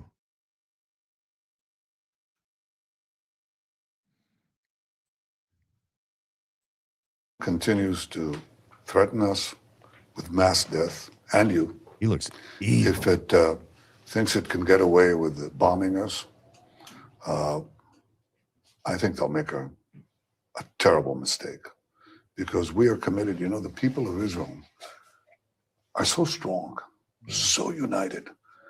Our young people, you know, it's one of the, you know, there's only one other country that actually fields soldiers who fight, and it's called the United States. Yeah. But look at your other allies, Terrible. so-called allies. Terrible. Look at them. I mean, when we fight Iran, we're actually fighting for them. We're fighting this regime that intimidates everyone, that wants to paralyze the international waterways, international commerce, international energy markets. So we're actually fighting the war of the civilized world, but most of the countries are just so weak, so I want to ask you irresolute, so, you know, so vulnerable, and not showing any willingness to fight. If you don't, this is what Lindsey Graham believed in. Oh, gross. He said, freedom is precious, and you have to have the willingness to kill for it. You have to have the willingness to kill anyone for it. defend it. And to defend it, you sometimes have to fight the bad guys. That's what he believed passionately, and he was absolutely right. And if you want to see the model ally, as the U.S. National Security Council called Israel the other day, look at Israel. Mm-hmm. We have brave soldiers fighting with your brave soldiers Midnight against Hammer. common enemy. Epic fury. Absolutely. So what I noticed there too is that Sean Hannity almost made the mistake of interrupting Bibi. Bibi didn't pause. Bibi was like, "You shut up. I'm not done talking." And then he goes on for another couple minutes telling Hannity what he thought. Thank you so much for the 440 joules. Mini beep. Thank you. All right, let me see where we're at. Man, I'm so disorganized today. I'm so sorry if you guys. Sorry. This is Seth Dillon. All right. And let me jump to the part where he's going to talk about Tucker and Candace. Okay. And he's supposedly Charlie's friend. Okay. Of the double standard. Candace Owens went from being one of conservatism's biggest stars to one of Israel's harshest critics. I mean, she didn't just flip on Israel; she flipped on other things as well. You know, the whole stuff with Charlie Kirk, like, all those conspiracies. What do you think happened and over not just there? Israel, but Jews. Jews as well. Yeah, exactly. Yeah. Is it possible for somebody to have that big of a change in their career? Yes. I mean, you can look at any number of things where somebody might have a complete change of heart and a radical turn of direction in terms of what their worldview is. I mean, a good example would be somebody who spent the first 35 years of their life as a strident atheist who then comes to believe in God and all of a sudden is a Christian apologist. There's many examples of that. You know, one of my intellectual heroes is C.S. Lewis. He spent the bulk of his life before we all know him as this, Christian thinker, and he called himself a layman, theologian. Don't forget, Kirk read his book about grief and death, and she's like, I couldn't relate. Nah, yeah, I didn't get it. I didn't understand what he was saying. Just didn't resonate with my experience. I've been fine. I'm happy. It's great. I'm excited. That's what Erica Kirk thinks about C.S. Lewis. Thank you, Minnie Beep. Here we got K. Jax regarding the medical examiner and thereafter of Charlie's body. Yeah, I watched. I'm pretty sure that's who I watched. I can look. The mortician lady, right? I think she has like blondish pink hair.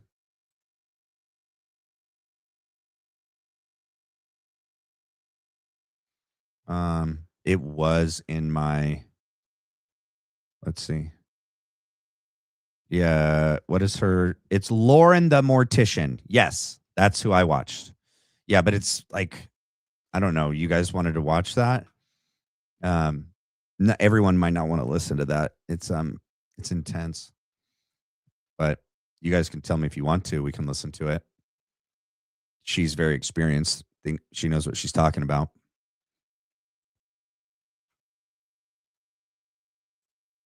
Fiction writer, whatever. All of that came after his conversion to Christianity. He had he adopted a totally different worldview later in his life than he held earlier in his life. That can be genuine, and it can bear real fruit but not Candace and Tucker. That's not genuine. Changes one in a positive direction, obviously. So I wouldn't say that it can't happen naturally or organically in the sense that it doesn't have to be like incentivized by some kind of, paid propaganda campaign that's happening behind the scenes where, will you abandon your principles if I give you all this money? Well, sure, I'll take the money and just change all my views on everything. That can happen, but it doesn't mean that because somebody's changed their view on things that it's come about for that reason. And I hesitate to level that charge at anyone without knowing or seeing evidence of the fact that that's what happened. Sometimes people. Isn't that weird that he's actually describing Charlie without, like, I don't know if he knows it. I mean, did that not stick out to all of you? Charlie was pro-Israel, like forever. And towards the end, he realized that he didn't want to support the government anymore, the government and the political elite of Israel, and what they were doing and making us do, and what they did to us as Americans and our politicians, and buying us, bribing us, blackmailing us through Jeffy Epi, pulling us into all the wars. I mean, he had to have known that Bibi had been sounding the alarm, like the boy who cried wolf since 1996 regarding nukes in Iran. He's the one responsible for the weapons of mass destruction intel. Mossad has been feeding us BS intel forever. They took part in stealing classified secrets and selling them to the Russians. What ally does that? I know that we all kind of spy on one another a little bit. That's probably not good though either. But stealing secrets from your supposed like greatest ally and selling it to what is supposedly your greatest enemy, which we never should have been at war with Russia. They fought with us during World War II. We didn't really have that much different between us, in my opinion, from what I've read. But I think it's interesting that he's basically describing the last couple of years of Charlie's life, that Charlie was clearly going through massive changes in his thoughts, his feelings, and his beliefs about key things that he had held for so long. And he's saying that it could happen naturally if it's for good, but he's going to say like, well, Tucker and Candace, it's clearly not for good. Therefore, it didn't happen naturally. Therefore, there must be some sort of evil, nefarious reason behind it.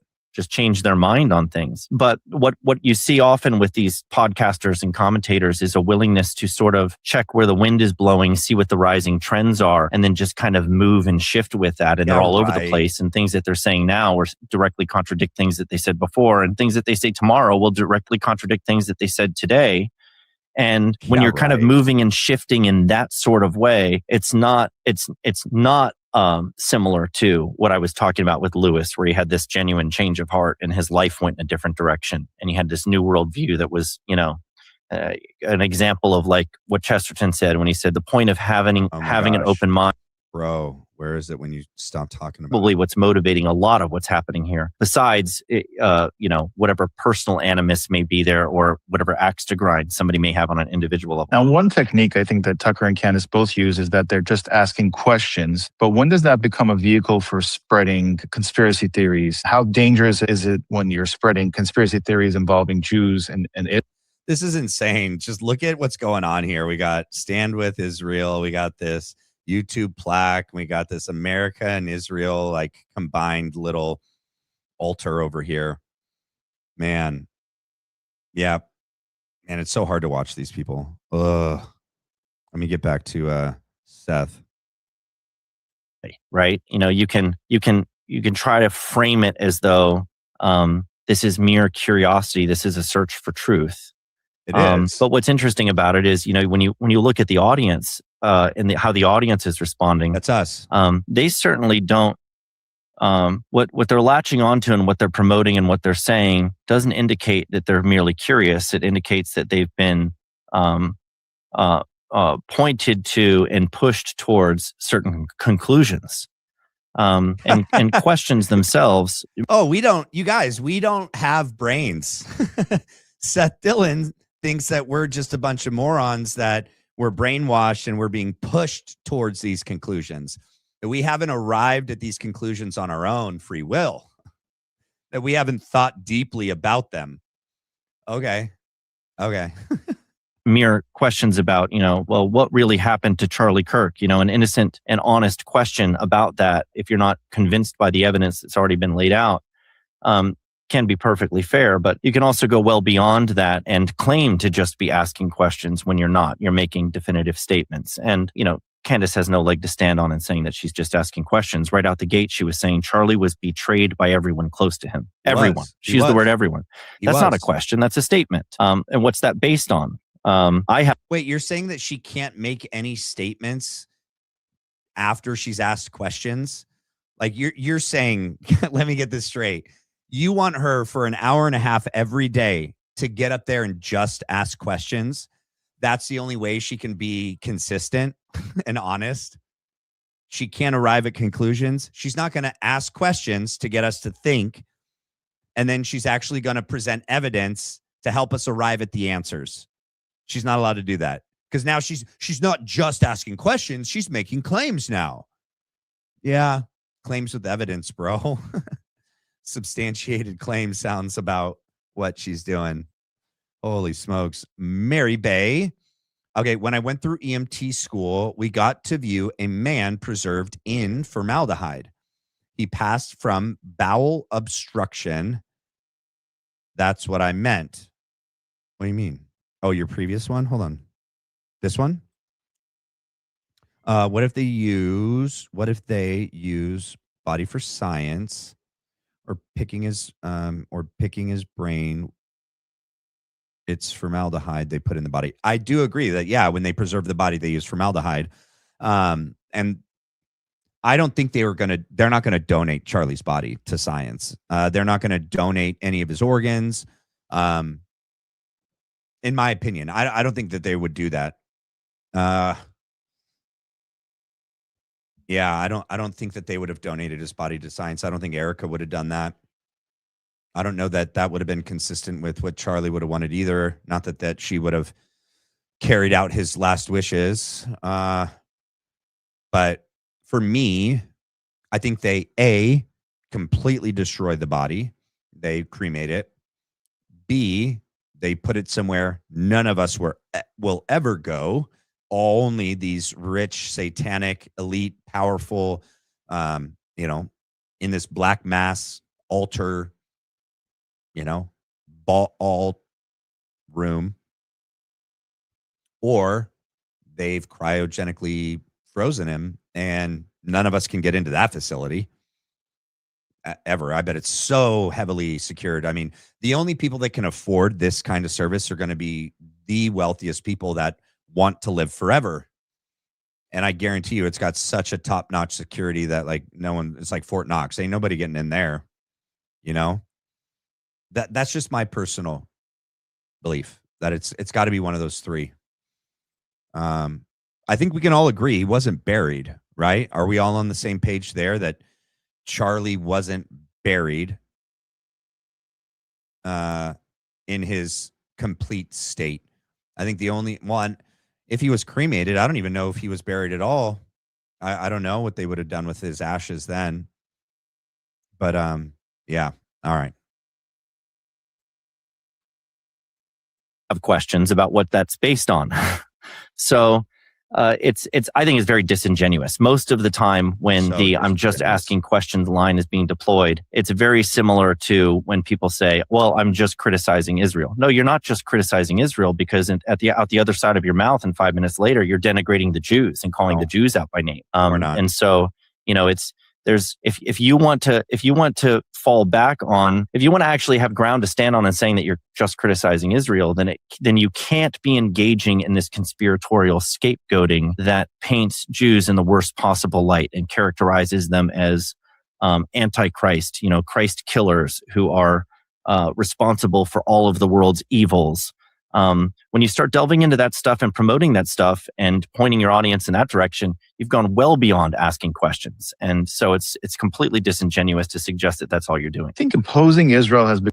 Hold on, let's go to he's going to start talking again. But let me hop here because they all are getting the same talking points, ladies and gentlemen. That's what's really insane to me. They're all getting the same talking points. All right.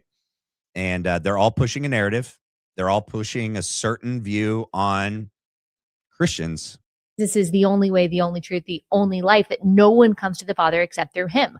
But the Israel derangement syndrome, the Jewish derangement syndrome that has infected the minds of so many people, that they see Jewish people behind every closed door, that they're behind every conspiracy, that they're pulling the strings of power in every single direction, and that everything somehow, every tragedy, every injustice comes back to Israel. Notice how many times she said everything, everyone, every tragedy, every crisis.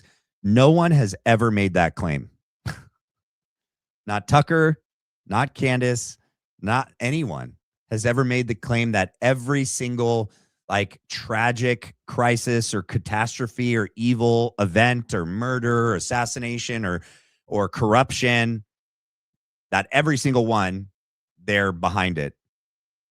I'm not opposed to thinking that a lot of the major, when you look at the Bolsheviks, you look at World War I, World War II, and I think you should also hone in on B'nai B'rith, right? That there are these specific groups of people that also converted into different religions to take over from the inside. And one of the ones that they did was Judaism, and that they're not ethnically Jewish. Some of these really, really evil people that claim to be, and they're not even religiously Jewish.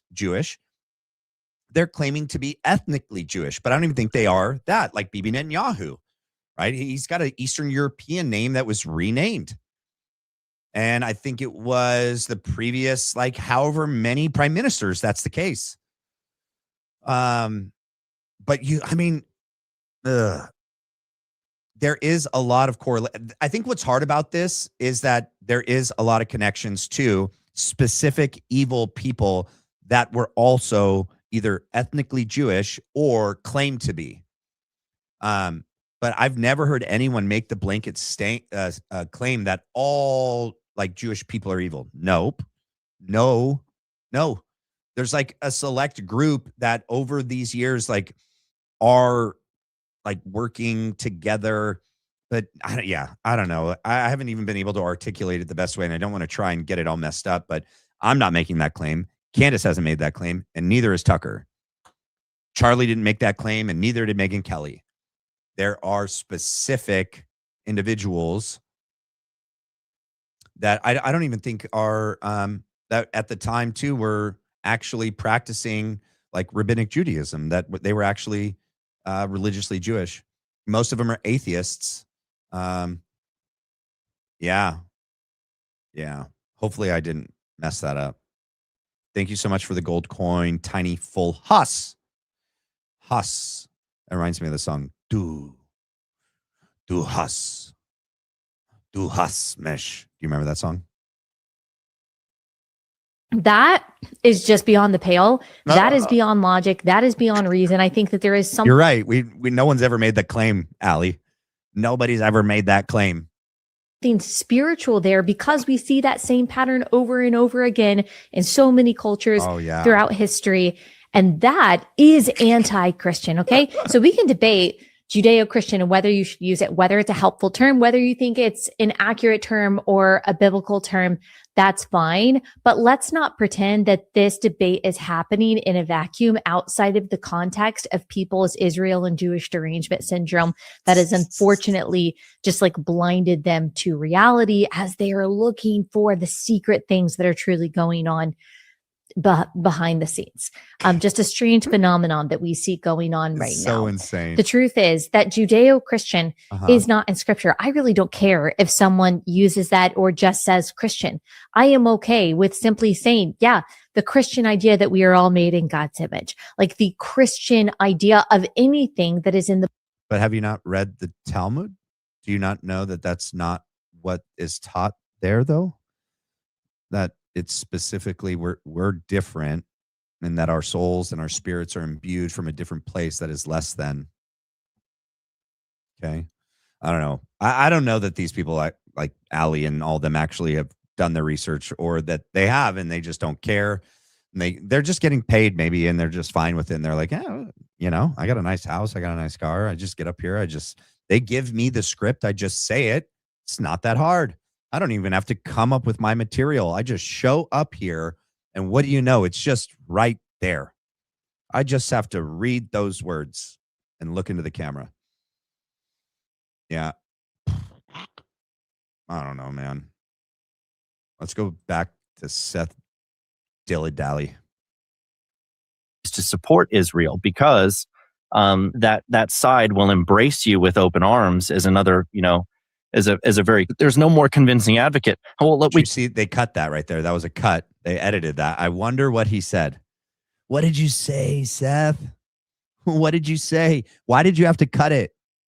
I never edit my videos. What did you say, dude? You asked him to cut it out? Why did he cut it out? Did he do that without your permission, Seth? What was it? Can go back to Lewis as the example that I gave. One of the things that made Lewis's testimony so powerful was that he used to be an atheist and now he's a Christian. It wasn't like he was raised in the church. That's what made his apologetics so powerful, was that he was in that other worldview, shared that other worldview, and then changed. And here's why. And that made his message more. There is so many edits in this video. Holy smokes. If you just pay attention, they are cutting and editing this video like crazy. This is crazy. Hold on. Where is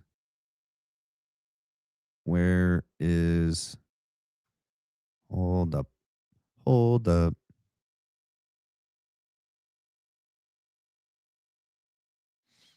Powerful. And so people who make that switch are going to be embraced and elevated and promoted and praised because their testimony in the public discourse is going to be that much more valuable, because they used to have this other worldview that was different. So there's a massive opportunity there. This content goes very viral. Okay, so what he just realized is, or what he just voiced is, how popular is it right now for people that used to live a very debaucherous, secular, atheistic life, and then were converted and now are being pushed on us as like Christians with a platform? There's a lot. Not that people can't be changed and give their life to Christ and be born again. I'm just saying there is a lot. There's like some famous TPUSA just had this like OnlyFans girl that supposedly gave her life to Christ and is now like teaching scripture within like 6 months and like being touted out on top of on the TPUSA stage for all of us. It's like, it's fetch. It's fetch to be Christian right now. It's fetch to like leave the left, to leave secular, the secular world, and to be Christian. Like, you can have a platform. It's like happening all the time. Like Seth Dillon realizes as a PR person himself, he's like, yeah, there's a niche for that right now. Yeah. I wonder if these people are actually giving their life to Christ or not. I don't know. We don't know. We're not the judges of that. All right, dude. I can't really take too much of him. Well, we got another person hopping on the bandwagon. We got Steven Crowder, gonna throw his hat in the ring and attack Candace Owens. Here we go. The next one. Turns out you can get a lot of clicks. You can just say things with no basis. What? So Wow. I don't want to spend a lot of, and it turns out it's pretty hard to refute the lamentations of the insane. Mm-hmm. But Candace Owens has blown the Charlie Kirk case wide open. We don't know we don't know everything. Freudian slip. She doesn't know everything. But she does know that for sure Tyler Robinson didn't do it. He's innocent. Remember I told you that was always the goal, either a mistrial or to get this guy off. Well, I mean, like, if we actually believe that he's innocent, like, why is that a bad thing? If we genuinely in our hearts believe that there's zero evidence to point to him being the person that fired any gun, let alone the gun that killed Charlie Kirk, like, why would that be evil? Like, they're assuming that like she doesn't actually believe this and that she's doing this for some really evil reason. Like, I mean, for me personally, and all the people here in this community, and Baron and Candace. Oh, I got an exciting announcement. Oh, do you guys? Man, my ADHD is crazy. Holy smokes! I hope that doesn't bother you guys. Holy smokes!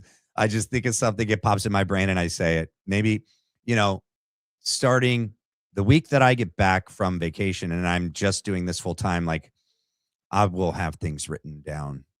I will. I promise you, I will. But there's a guy named, so think of Julian Dory. You could think of Owen Schroyer.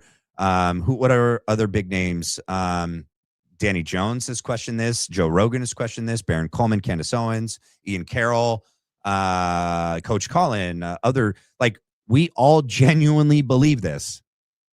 Steven's making it sound like that we're all out here trying to get a guilty person off.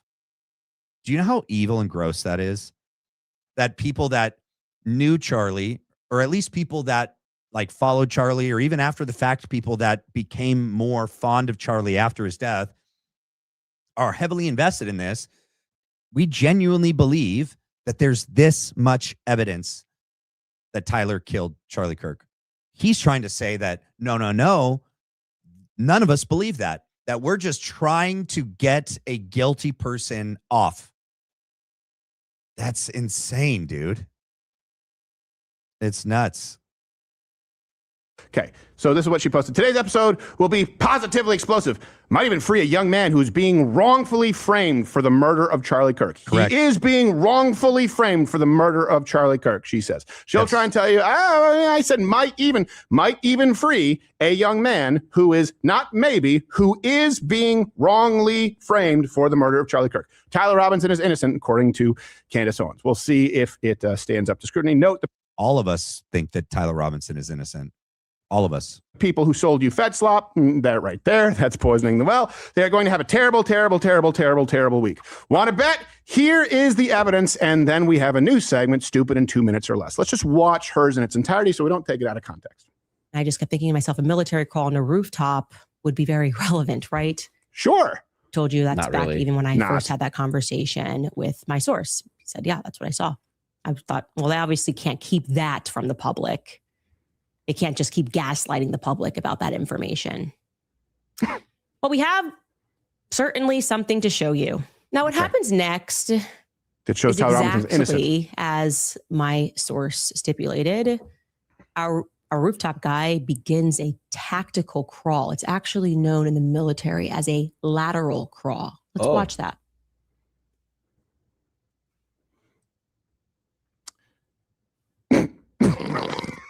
Jesus Christ, that's Jason Bourne. There he goes. And I actually do want to show you side by side. Okay, I don't often do this. Hold on one second. Let me see what's going on here. I got to read the chat.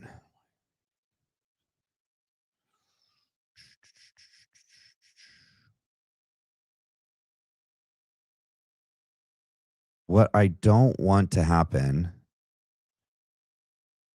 is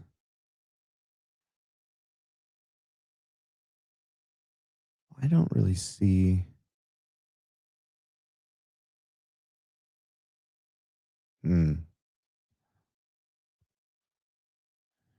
What the heck? Why did that turn off? I didn't say you could turn off. All right, I don't really see it right now, but if it does, then I can address it. Yeah, I don't really see it right now. All right. I'll get back to what I was doing. All right. Thank you for the 2 Jules True North Drone Services.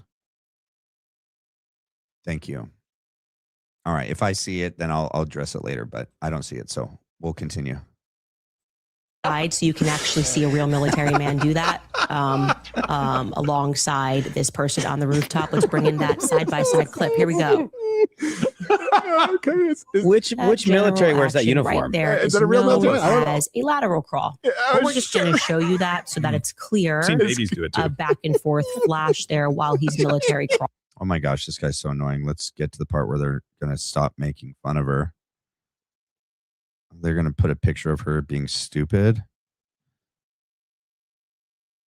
Ugh. I was right here. As well. Claim you never see a person pull out a gun. Truth, I guess it's not in this footage, but it looks like he's crawling with something in his hand. Sorry, tactically, militarily. Claim there was no recoil. Truth, I saw some. Gerald saw it. I think you saw it. Recoil from a 30-06 is pretty moderate, especially in the prone position. The idea that it would cause a black eye, you'd have to be retarded.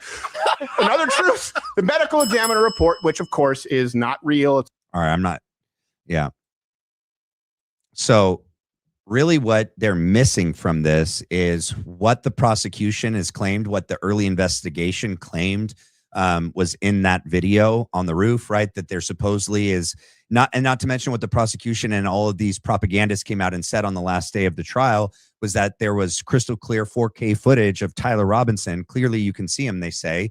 They also say the other footage from earlier that day clearly shows him. None of us can say that. And if you just reference their earlier statements back in September, they even said you can't even tell. Benny Johnson said you can't even tell if it's a man or a woman. Donald Trump said it's basically useless video because the guy's as big of an ant. All right.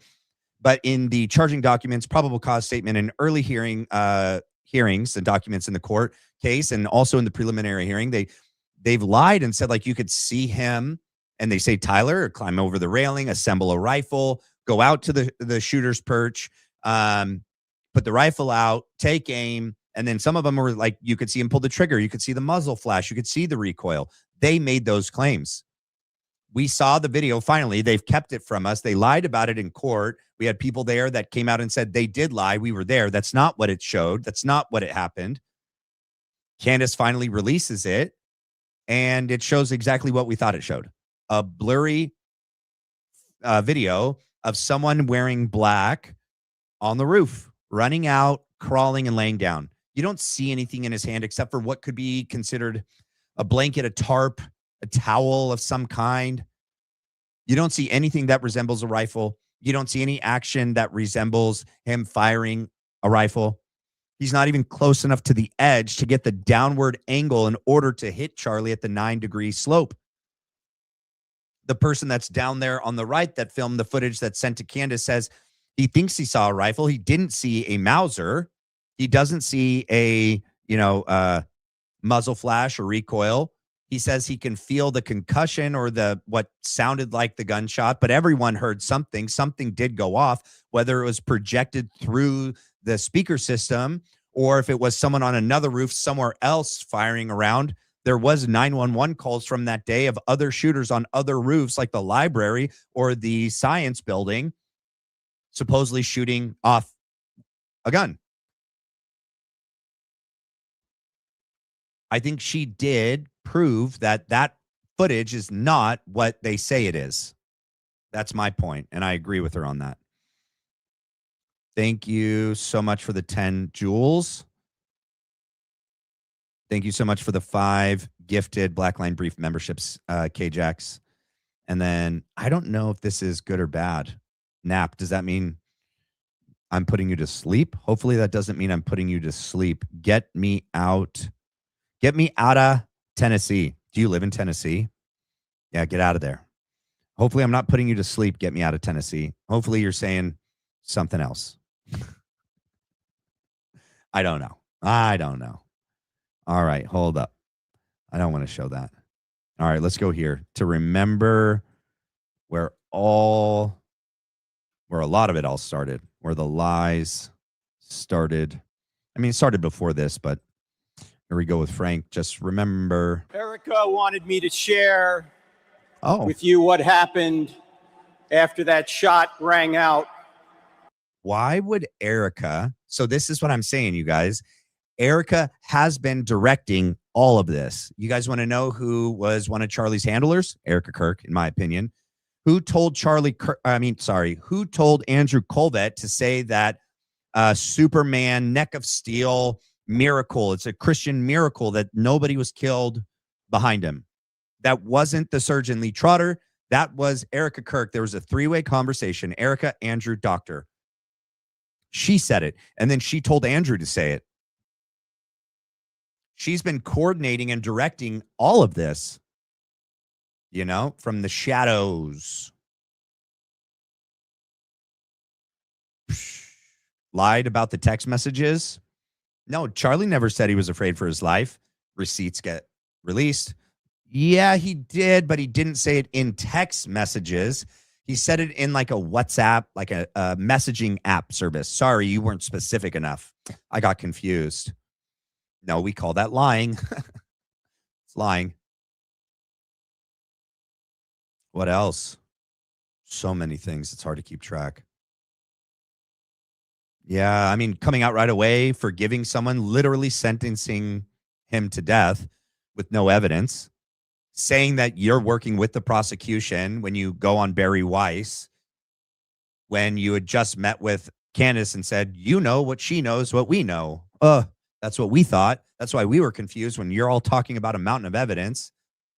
You're out there saying that you've seen everything. Now we know the autopsy that you referenced on the Barry Weiss interview when you're like, I've seen the autopsy. We know you're a crock because the autopsy shows a lot of things and it doesn't show just a bullet entry wound and damage to his body from a 30-06. That's not what it shows. The autopsy shows maybe technology that was used that we don't even know about. Parts of his spine are gone. Huh. Somebody brought up in an X space earlier, did Charlie have some sort of medical emergency visit to the hospital in 2023? I mean, other people believe that he might have had some sort of like shunt in. Hydrocephalus. There was another one, malformation. I forget what the front of the beginning of that term was. My brother had a shunt. All right, it's when the fluid from the brain doesn't drain properly and they have to put something in to do it. I definitely speculated at one point that it's possible Charlie had some sort of medical condition that Catherine Nestor, for whatever reason. And so in this regard, I do think it's possible that Catherine Nestor may be in on something, because why would she not want the autopsy to be released, especially if the autopsy shows such significant damage that couldn't be attributed to a 30-06? Wouldn't that help him? Wouldn't that help Tyler Robinson? Yes, it would. Okay, then why not release it? I don't know. Why is she concerned about his medical history when the prosecution isn't, right? Erica Kirk's not. She said she wants everything released, and that everything that the defense says don't release, Erica and the prosecution wants to release. Okay. That doesn't make sense. It's almost like they're working together, right? So that Erica and the prosecution can look like they want truth and justice, and they want everything out. They have nothing to hide. Let it all out. But they know that they have people on the inside on the defense saying, we don't want any of that out, and we don't want anything out because we need to defend him, and he needs to have his day in court. He needs to be presumed innocent, right? If they know that nothing's going to get released because people or specific individuals on the defense team are going to argue for it to not be released, they can go out every day saying, release it all, release it all. We want truth. We want, transparency. We want honesty, when they know that it's not going to be released. That's my opinion there. I don't know if it's Nestor or someone else. I don't know. But I think it's possible that Charlie had some sort of pre-existing medical condition that would have been revealed in the autopsy, because she says the autopsy would reveal some private medical history that she felt the public shouldn't know about or see or something. It's possible that could be something in his heart, could be something in his spine, in his neck, in his brain. He did have lower back issues. 6'5" guy. I'm 5'11", 6 foot, depending on the time of day. I have some massive lower back issues. I've had 2 back surgeries. I have a huge 13-inch metal rod in my tibia. If an explosion goes off and I've screws and pins in my hand and my wrist and in my head, that if some massive explosion or some sort of electromagnetic pulse device or some advanced DARPA military technology was used, there'd probably be a lot of collateral damage that, if done on a person without any of those parts inside of them, it wouldn't be as bad. But that it's possible that he went in, they either had some sort of implant or some sort of device or some sort of hardware structurally for his spine or his neck, that when they put it in, maybe they also put something else in there. That's what's so gnarly about this, is that nothing makes sense with the official narrative. We have been left to speculate. We're just trying to make sense of what little evidence gets out. So little evidence and information gets out to us, and we're just trying to connect the dots. Can you imagine if you're given a connect the dot picture, but they only give you half the dots, and they don't tell you which dots are missing, where they go, and they're but you have to get the picture fully put together. Man, the only way to really try to figure it out is you're just going to insert dots, and then you're going to put it all together, and you'll be no, that can't be it. You got to start over. I feel like that's what we're doing right now, because that's what we're giving an honest attempt to try to figure out what happened. Thank you for the 10 jewels, Michael Sullivan. Thank you for the blowfish. I haven't seen that one before. Did that one pop up on the screen? Is it a big blowfish? Thank you. All right, let's continue. Where are we? Yeah. Sorry, I didn't get far with him. On September 10th, I was standing 25 feet from my beloved friend just off his right. Why was I there? About 5 years ago, Charlie asked me if I would mentor him in the evidence for Christianity, because that's one of the things I do. Now, it's going to be difficult to mentor someone smarter than you. However, the only thing that surpassed Charlie's intellect was his humility.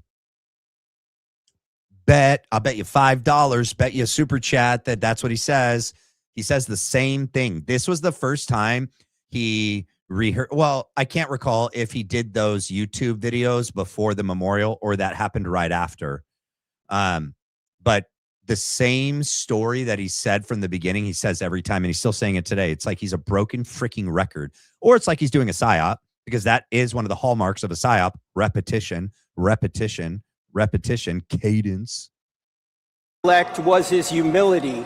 Oh, I win. And so the few things I knew that he didn't, he wanted me to share with him.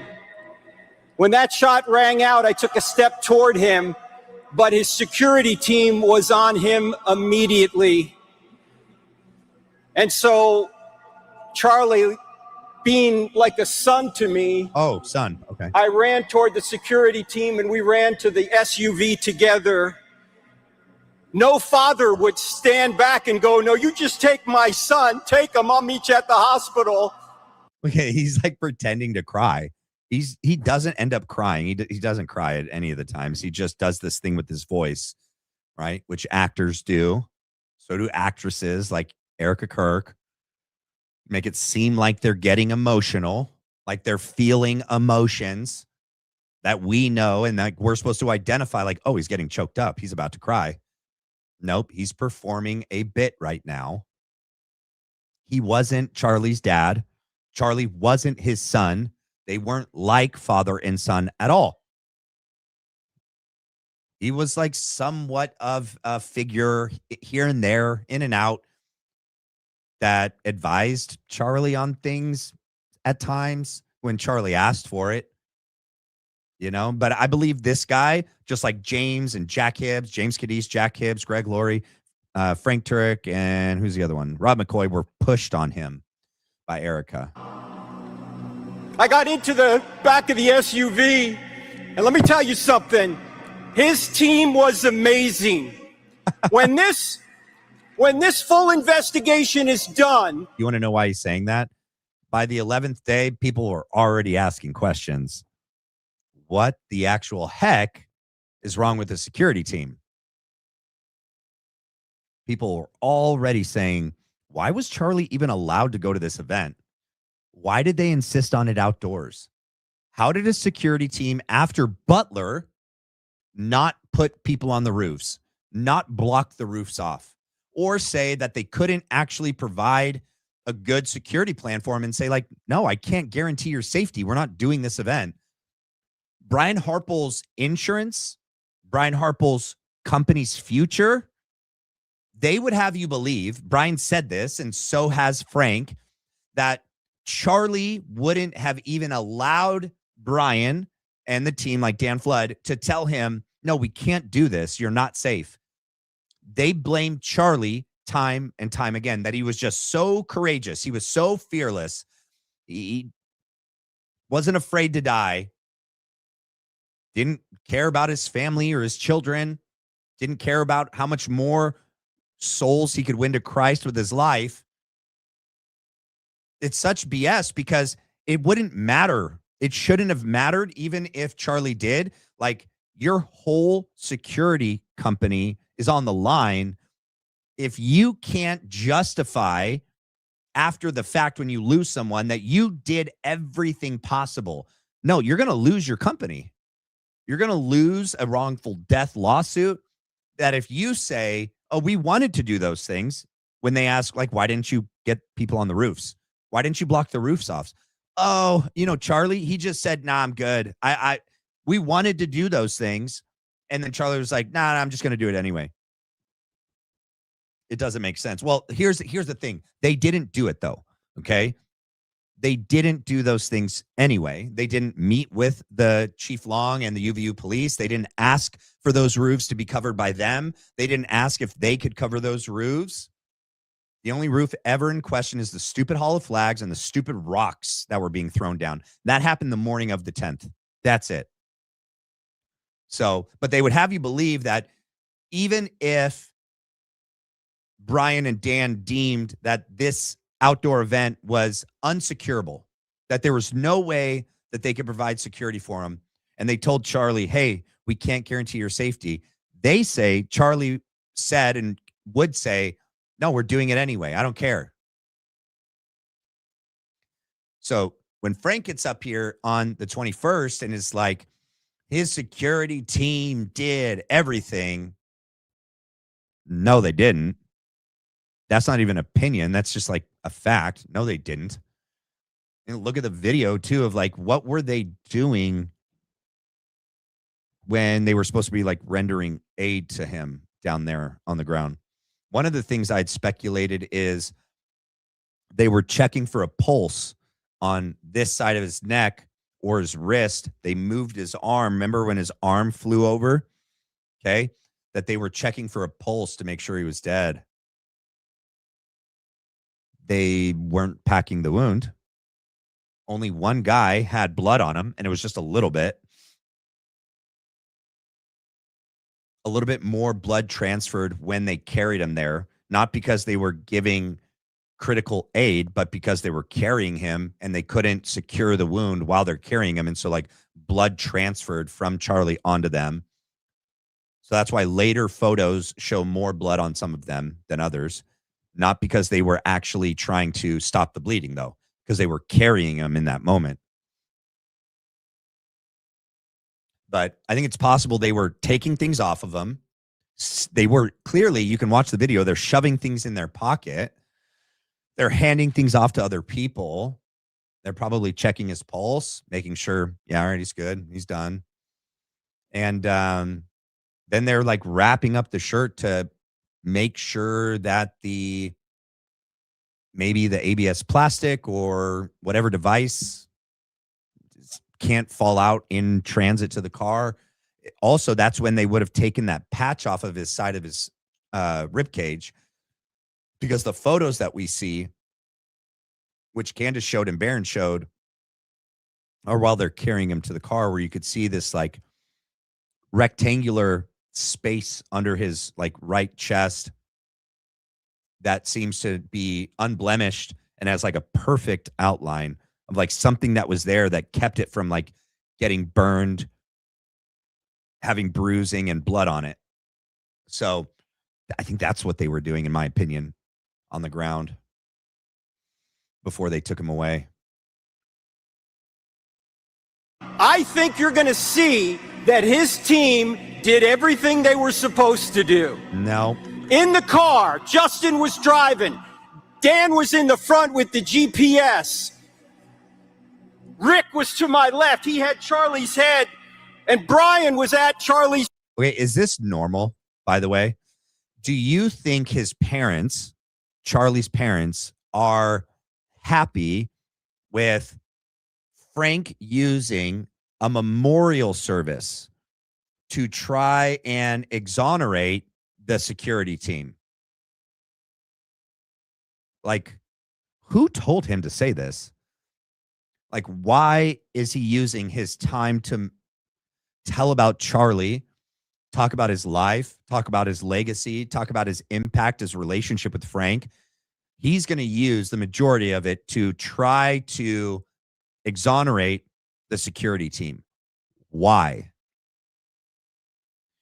Because they were all given specific instructions that day.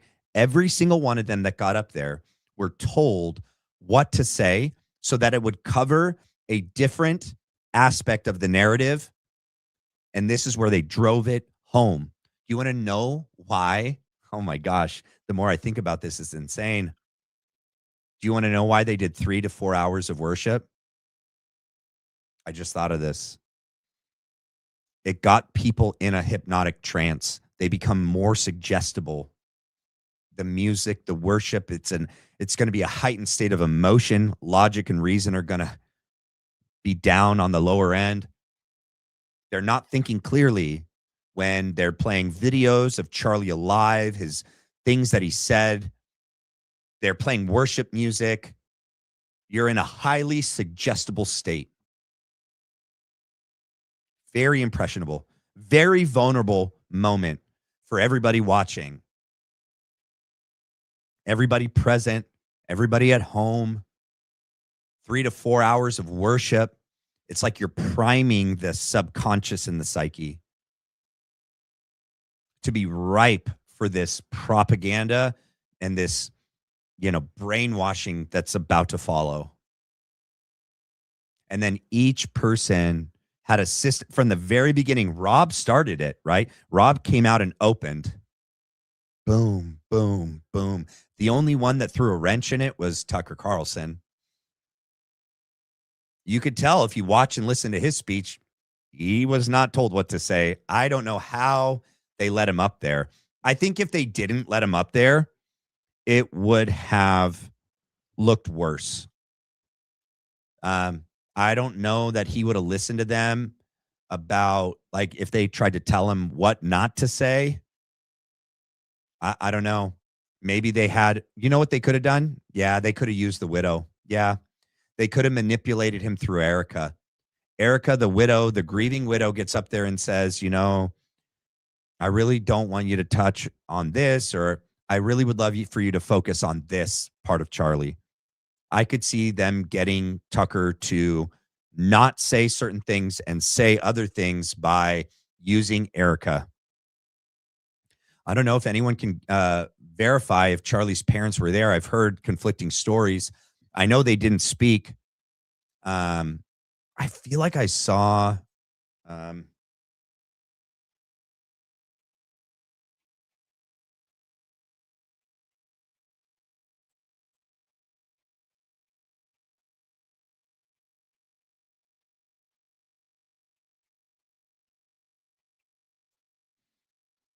let's see. I feel like there was one, and it was like them from behind backstage. Maybe if one of you guys know what I'm talking about, you could send it to me. No, none of these are from the memorial. These are from, like, oh, yeah, it is. I found it. Whoa.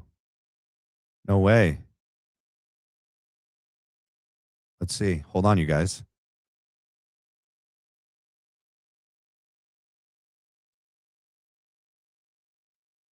I found a photo.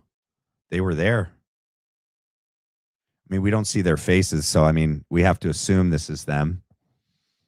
It's being told to us that this is them. So let me go back. So this is from Andrew K. Smith. Behind the headlines, Charlie Kirk was a son. Standing with his parents and family at the memorial yesterday broke my heart. They grieve far beyond any soundbite. Let's return to humanity and love one another. Who is Andrew K. Smith? Is he a family member?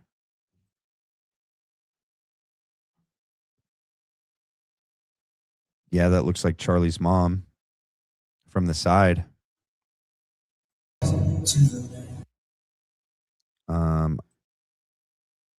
That looks like Charlie's dad from behind.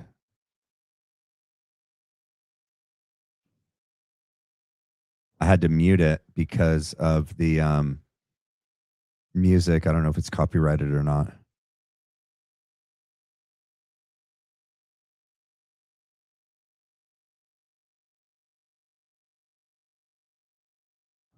Was that just like family that got to be up front? I don't know.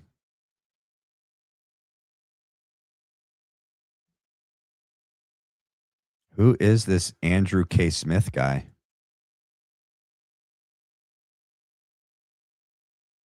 I don't know who he is. But somehow he was down in the front. Father, mother, cousin, and her husband, and 3 boys all on the front row at the Charlie Kirk Memorial. Wow. So, I mean, that answers that they were in the front row. That's interesting. What would they have felt when Frank starts talking about the security team instead of like remembering Charlie and his relationship with Frank? I don't know. That's so bizarre. Is that not bizarre to you guys? It's bizarre to me. Oh, Crystal, what up? 10 Joules hiding. Who's hiding? Do you guys do these gifts like when I'm saying something and the word goes with something I'm saying? I feel like I'm missing something because I feel like when you guys do the gifts, it shows a picture, right? Like it pops up. Like does it like for the hiding? Is it someone like peekaboo? Like someone hiding? Because I know the eagle, I saw it one time on that screen back there, and it was like, caw, wah. It was like an eagle flying.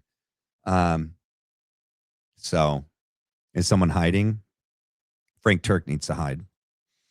Always be true. Erica did the same thing as Frank Turek when she said, Mr. President, Charlie loved you.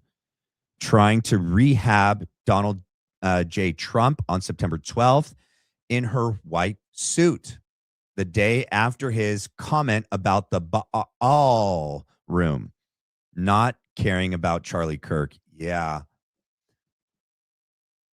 You know, so like, we're evil for noticing. That's what it comes down to, ladies and gentlemen. Because all of these people that get out here and say how evil we are for pointing things out and noticing things, either they're really dumb and they didn't notice, they're not paying attention, or I mean, they're evil. I mean, that's the other option, is just they're just really evil. Both, maybe.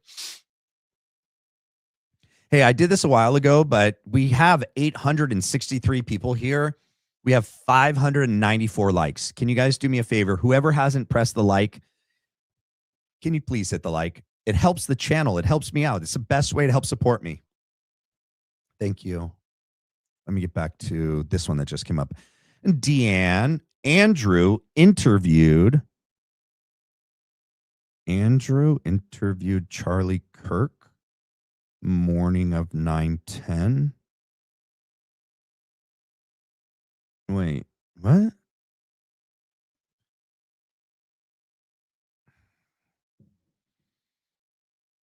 Morning of 9/10 VIP section. Okay, so Andrew, the guy that was in the VIP section, interview. Oh, he's that restaurant guy? That's the restaurant guy?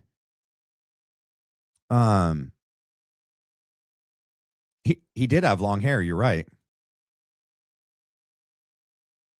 Let me go here. Let me go here. Let me go here. Yes, that's him. You're right. Yep, that's him. This is the guy from the very last interview with Charlie Kirk that happened in Salt Lake City, somewhere not in Orem, but was that entrepreneur restaurant interview that took place. You're right. That's him. Yeah, I did a breakdown of that video. That is him. Andrew K. Smith. So he got to be right there to film Charlie's parents. I mean, did they give permission for you to do that? That's a little weird. Yeah, you're right. This is him right here. And meeting other founders. Yep, that's him. Yep. Charlie didn't know that he had less than, I don't know, 6 hours to live. You know? And when I meet other founders, I love hearing their stories. And I think tough week. I think it was the last minute, thanks right? for reminding me. Yeah. No. Hey, listen, I'm a Bears fan. But no, Scottsdale's in a great place. For 7 days straight, you'll burn yourself and your organization out if you do that.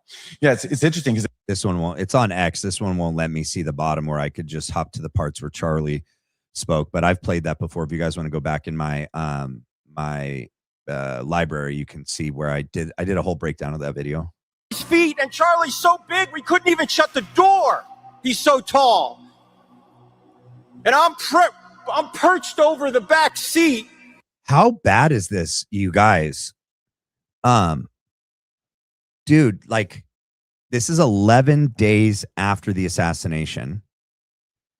Charlie's parents are in the front row. He's literally describing the murder the agony, the suffering, and the death and the transport of him dying. And he's explaining it in detail right in front of them. I don't know what to do with that. That's just weird. That's just like really weird.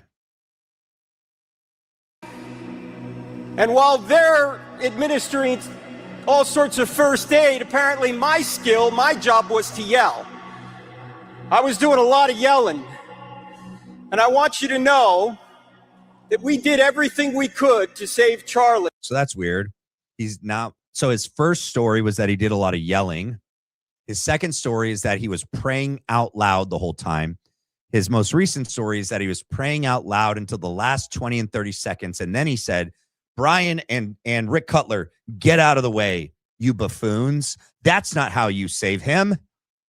Chest compressions as his butt is in between the captain's seats, as his feet are hanging out the door. He's bleeding from the neck. Chest compressions and mouth to mouth. That's how you save him. And Frank would have you believe that Brian and Rick wouldn't have noticed that, because Brian goes on Sean Ryan and goes no, we didn't give any CPR. That means none at all, Frank. I think they would notice your buffoon getting up there, putting your hands on Charlie. They would have told you no, because combat medicine, based on Brian Harple's testimony, is that we don't do that. We have to stop the bleeding. We're not worried about CPR mouth to mouth. Without blood, he's dead. Combat medicine, Brian Harple. Oh, thank you for the 2 Jewel Sparkles. Thank you for the GGGs. And then Rooted Mountain Life coming in late, and we'll watch rest tomorrow. Just wanted to send some support. Thank you so much, Rooted Mountain Life. What mountains do you live in? I live in the mountains. I live in North Idaho. I love the mountains. I don't love forest fires. That's one downside. But I mean, even California, not even just the forested areas, but I lived in Oceanside growing up, and fires made it everywhere. It's not just in the forested areas.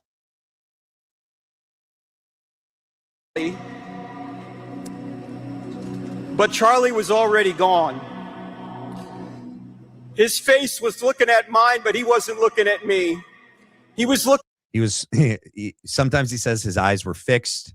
He was looking past me, straight into heaven, absent with the body, present with Christ. Looking past me right into eternity. And if it's any comfort at all, I learned later that Charlie felt no pain. He didn't suffer. The surgeon said he could have been shot in the ER and it wouldn't have made a difference. No pain. He died instantly. Yeah. But we had to try and bring him back. We couldn't save him. Now, I want you to know that Charlie right now is in heaven, not because he was a great husband and father, not because he saved millions of kids out of darkness on college campuses, not because he changed minds and chased votes to save the country, not because he sacrificed himself for his Savior. Charlie Kirk is in heaven because his Savior sacrificed himself for Charlie Kirk. Deanne, I'm glad that I could help you find that. Yeah. Because I remember seeing the photo. Deanne was saying that she was just looking for that video and photo of Charlie's parents at the memorial. And, then I brought it up. I remember thinking I'd seen it a long time ago, when this first all happened, and hadn't seen it since. I wonder what they were feeling. I wonder what they were thinking. Why didn't they speak? Yes, there's a possibility they chose not to speak. There's a bigger possibility that they were told not to speak because they couldn't guarantee what they would say. They signed an NDA. I don't know. I know that in the wake of Charlie's assassination, of his death, his murder, Erica put in for trademarks on all of everything Charlie Kirk, his signature, his name, his image, everything. and it's been pending in the Maricopa County for months.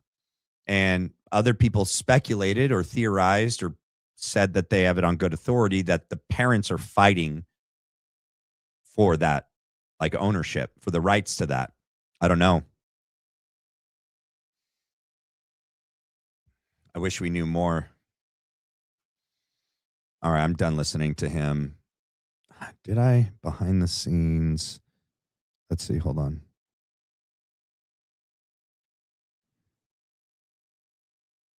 Let's see if this is where. If not, it's this one. I have the other one. So just bear with me. After it happened, it was really beautiful. People brought this up right away. Let's put up pick number 7. This is a tweet Charlie did all the way back in 2014. He was, to be a Christian means to forgive the inexcusable because God has forgiven the inexcusable in you. And all right, so he said this 11 years before he was murdered. It has nothing to do about forgiving someone of murder. So this is just after the memorial. This was the day after the memorial when this was filmed. Yep, September 22nd.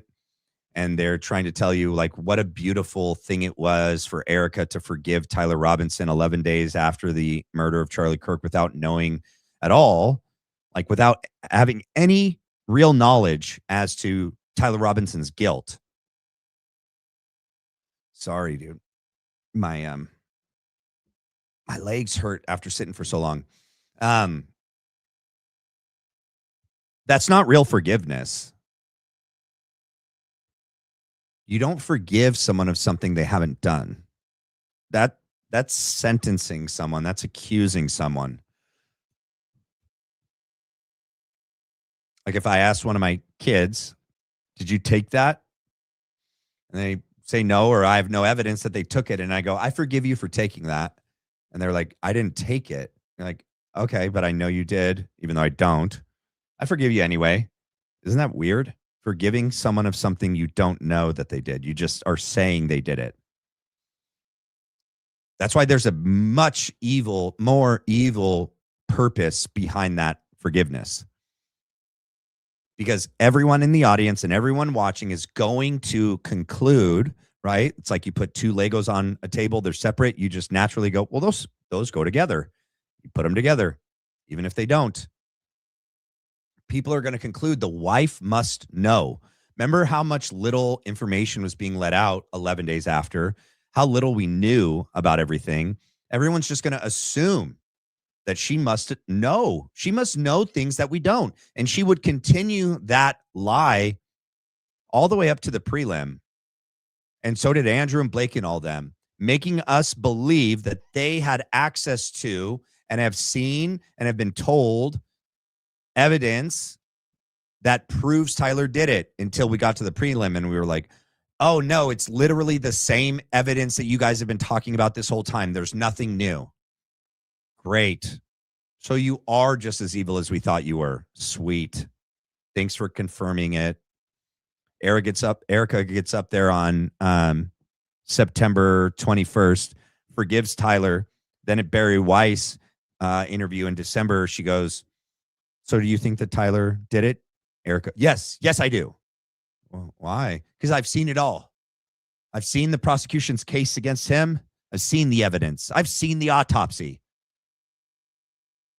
Now we've seen it all, and we don't know how you could arrive at that conclusion unless you're in on it and you're evil.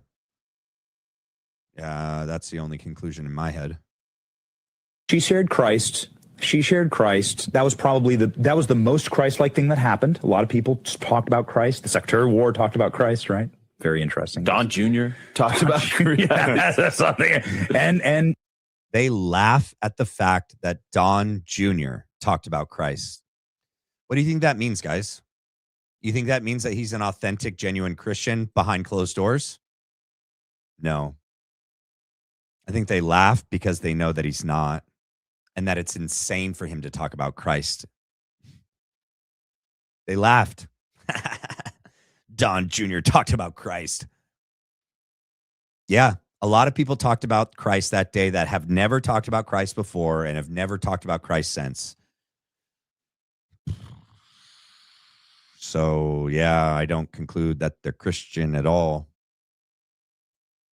All right, I got some timestamps for you on this one. This one's crazy. They're talking about flock cameras, but let's see where I'm at. Let's see where Mikey, am I right at where I want to be 35? All right. Outweigh the cons. My problem is I feel the risk of, as we'd say, anarcho-tyranny is higher because I feel we already know we're in that. Like, are we even bothering to prosecute the criminals we already catch with our current tech? No. And the answer in so sorry. many blue cities Oh my gosh. is no. We saw, for example, arenas. Oh my gosh. So sorry. Well, guess what? It wasn't at the right time anyway. Let me get to where I was supposed to be at 40, 30. I did it on purpose. I'm just kidding. I didn't do it on purpose. Wait, did I miss it? Where's he talking? We've talked about, and so Blake, we've talked, and obviously we've had Steve Saylor on the shows and talked about how the deaths of exuberance, particularly in cities with large Black populations, have dramatically increased, not just in terms of murders, but also in terms of vehicular fatalities in 2020, right? Yes, of course. But have you noticed that, for example, in the city of Baltimore actually has seen a reduction in homicides? Yeah, Baltimore is incredibly safe. Baltimore is ahead of the curve because of their new program where basically what they're doing is they're bucking the trend, and they're saying, okay, we're just going to arrest the most violent offenders and keep them in jail. And they call it, I pulled it up, it's called focused. All right, that's not the part. I thought it was. Holy smokes. That's bad on me. Right here, they start talking about the in the U.S. had flock cameras. I thought it was. I'm going to say yes. Seems like I'm seeing some flocksters there. So they have automated. Okay, so they have a different system, but it's similar to Flock. It's automated vehicle. Which, by the way, if you were to see this before Trump got elected, there was like 2 little dots. Now they're everywhere. And there is some up here by me now, too. I found out. Tracking technology. Well, okay, so but to that point, like to your point exactly, Jack. They have something called Clear. Instead of Flock, instead of this mass surveillance, right? It's what you just said. The system is we need just policing. We just need policing. And they do use a Flock system. It's called Clear. It's just a different. So, but then the other side to that also is that there are enough private companies that they have surveillance. Like, perfect example. Look at the Tyler Robinson case. We have footage from UVU. Horrible we have footage from different places that are private entities that they have security. Turning Point has security. So there's enough, in my opinion, there's enough buildings, companies, in cities that have private surveillance that you can be able to find people when something goes on. So are you against competition? I just don't. I think So I agree with this guy in the beard. He's like, flock cameras are bad and we shouldn't have them. And we're going to have Jack Posobiec say they're great. Problem that I think is that with I think this is just like the next competitor, really. Well, no, here's what I'm saying is like looking at the heat map, it's taking over the United States. We're getting more and more flock cameras in the United States. Now, and do we know if that's a heat map of all flock safety, or is that a heat map of like all like police cameras? It is it's from dflockmaps.org. Well, because like I'm looking it up right now, and it is saying that Baltimore does not use flock, and yet I'm looking at the map, and pretty sure it looks like Baltimore's there. Because I can see you could see DC, Baltimore, and Philly. North Dakota got off. Line. What's going on there? So I think that's probably just a list of a map of all cameras, actually. Well, so Deflog, they're saying ALPR. So I think it's the AI supported cameras, and there might be Hold on, several. let me get to the part where companies that do Mikey that. starts talking. Oregon needs saying. some That's more what I think. cameras. I don't know, it's that state's a little too blue to not have more cameras. You know what I'm saying? No, but that's a population map, though. That's just a map of all that's all the like high density you can see population it. centers. Portland's got them. It's just everywhere else is. I just think we need to up policing, and everybody needs to conceal carry, and we'll be okay. One last point before we move on. I do think it's funny, since we brought up Baltimore, that in that annoying show, The Wire, that everyone had to say was the best show ever made for about a 5-year period. Oh, that's why. I read the wrong thing. I didn't put on the right timestamp. I was looking at the wrong timestamp. It's 24:15. That's why I was like, what is going on? They have a DA who affirmatively is pro-crime. So sorry, I made you watch him. Fires effective prosecutors. Well who aware. releases people who are obviously guilty. But again, it's going to be something where it's another tool that is needed to be able to fight the crime. And possibly, by the way, there are, for example, one of the issues with Larry Kramer that you just brought up there, or excuse me, Larry Krasner. Larry Kramer is a different guy. Larry Krasner, I think Larry Kramer is the guy, name of the guy in the Bonfire of the Vanities, which I've always said they're like kind of similar. Oh my gosh. And that Krasner was just slapped down by the Pennsylvania State Supreme Court and said that all of his rulings, because they've been so just blatantly riddled with false, he's a Soros DA, and with like falsities and mistruths, that now all of his decisions need to be secondarily viewed by the Attorney General of Pennsylvania, who happens to be a Republican. And so there are ways in a state like that where you've got Republicans, say at the state level, that can actually overview these things and say like, okay, well, this is obviously a lie, and I know it's a lie because I can see the footage on the flock camera. Yeah, I mean, So it could be a check on the DA. I am pro flock camera in concept. You're pro. So General, like, even in okay, well, hold on. Let me explain this a little bit. I'm pro in that if it were to achieve its objective, which, like, picture for a second, somebody robs a bank and then they immediately hit a freeway, they're running away. Like, flock cameras can find them instantaneously. Somebody commits a murder, they found the car, they know who it belongs to, they run the plates, they can find him, they know where he's going, they know what direction he was headed in. Somebody, whatever it is, like, you can crack down on crime really, really fast.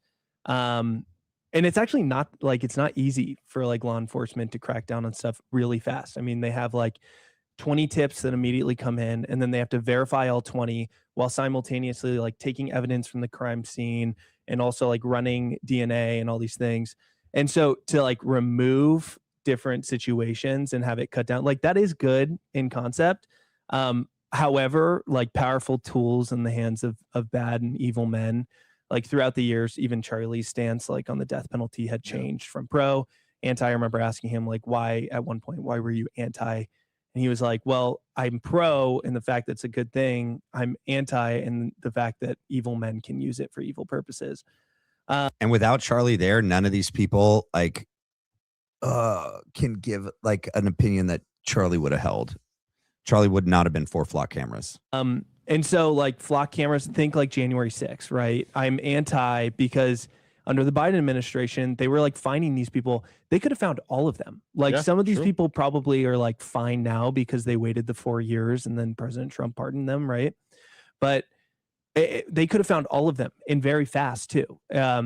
Also, in the future of flock cameras is they're He's not going to just say gonna one run thing and then license we're plates. done with this. They're going to run facial recognition too. I mean, they're doing this in the streets of London. But they did have surveillance at the Capitol, and they used famously used geofencing. So I mean, like 100%. you but guys. that's like they didn't have flock cameras. Like, they already had cameras there. But then if flock cameras are all over the U.S., once they left DC and the government had to find them fast, what if they moved? My timestamp is off. I feel stupid right now. I'm not going to put you guys through that and make you guys still listen to them. Lauren the Mortician wasn't giving Barron creds, by the way, who wrote that Mox box. It's a long thing. We're at 3 hours right now to play that all the way through. I can't sit here for another hour, 45 minutes. I could pull it up and see how long it is. She actually was contradicting a lot of what Barron said, because she was saying that Barron spoke of things that he had no firsthand knowledge on.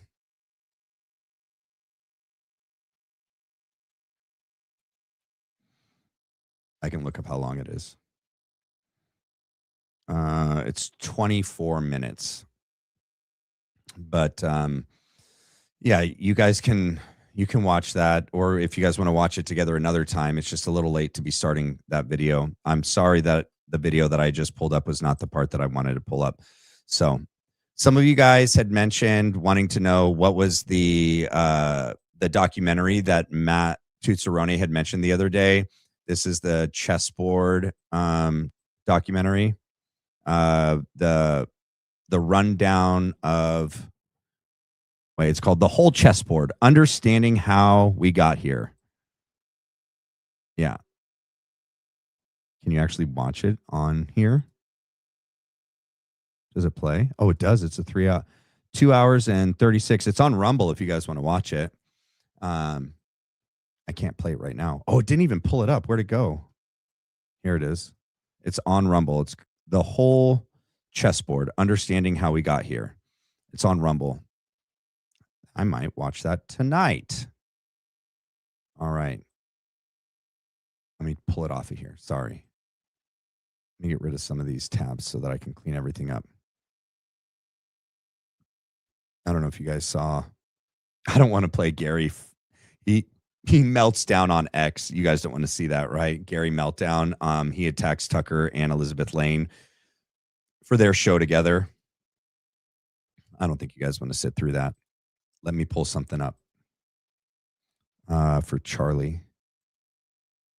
Oh, actually, I had it on. Is it my history? No, it's not in my history. I think it's on my X. 1 second, on my bookmarks.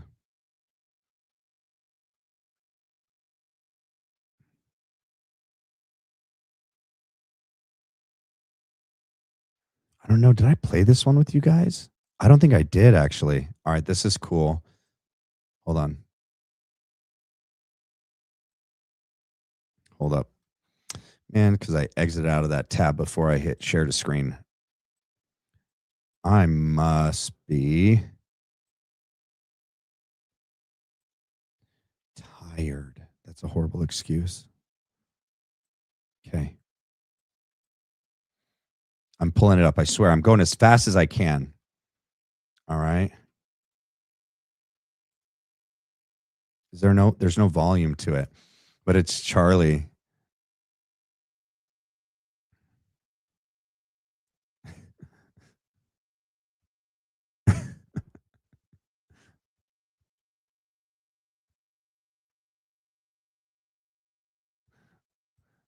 I wish it had music, though. I wish it had music.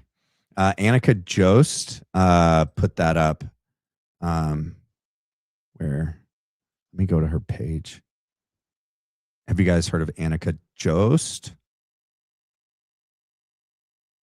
Let me play this one from Charlie. Again, a lot of people said is. Hold on. Here we go. Again, I think the best reading of what happened there is who wanted JFK dead the most. Again, a lot of people said Israel wanted JFK dead. I'd love to hear that argument. But definitely Lyndon Baines Johnson and parts of our own government and the Cubans wanted him dead. Yes. And who actually made it happen? There were like 15 or 20 things that happened that day that were inexcusable. They changed the parade route. He rode in an open air convertible. LBJ decided not to ride alongside of him. The vehicle slowed down right when it went by the Texas School Book Depository. A lot there, right? And then again, I think that all of us are smarter to believe that it was simply Lee Harvey Oswald.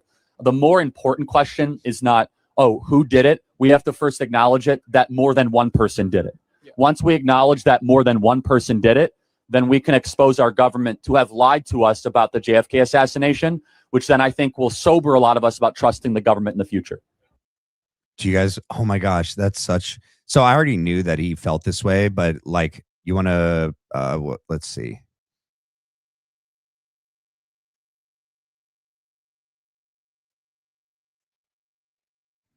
Where is it? No.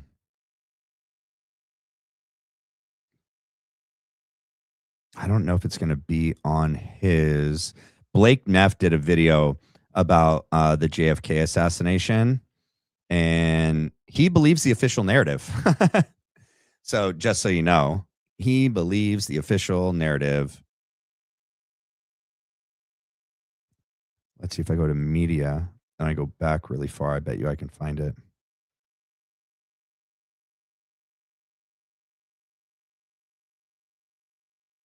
Hold up. It's one of his. Crystal Smallin may have it, actually. I know that I'd played it before. Man, it's going to be so far back. He has so much nonsense in here. It's unreal. I'm surprised I'm not blocked by him.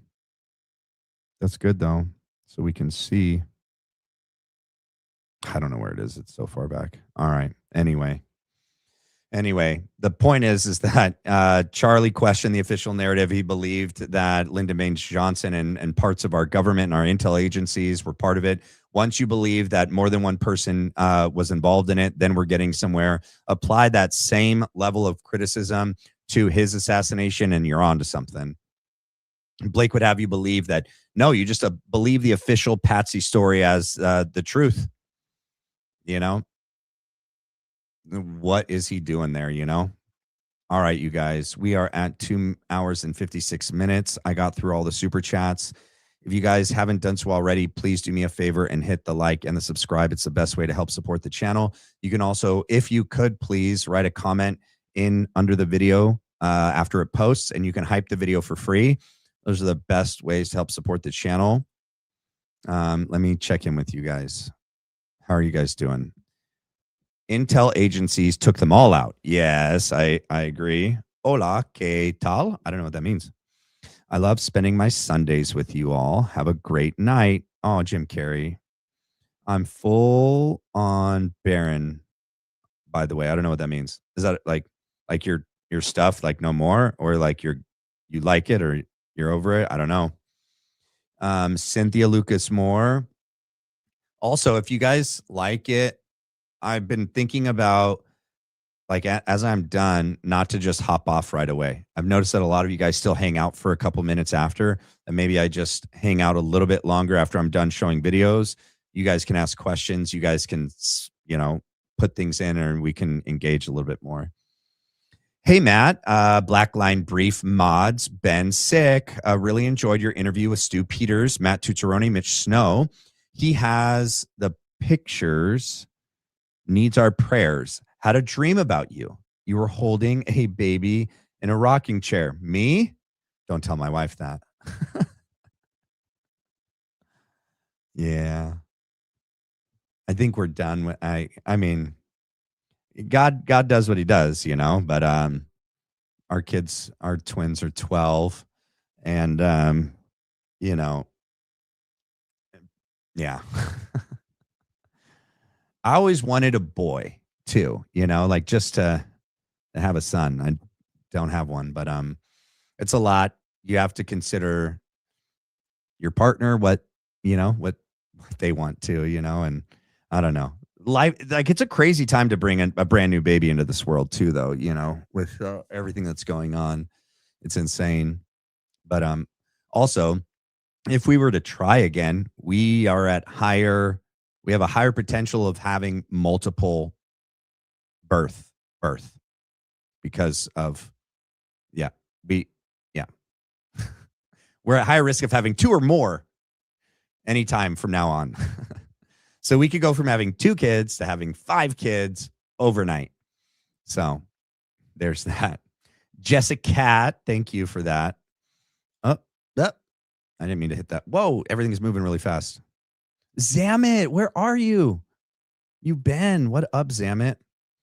Earl Rose, Dallas Corner, did not release Kennedy's corpse taken by the Air Force to DC. Let me Google that real quick. See, this is the part that I actually want to do more. Is just like hang out with you guys. Let's see. Let me read that. Earl Rose, the Dallas coroner, did not release Kennedy's body. All right, let's do this.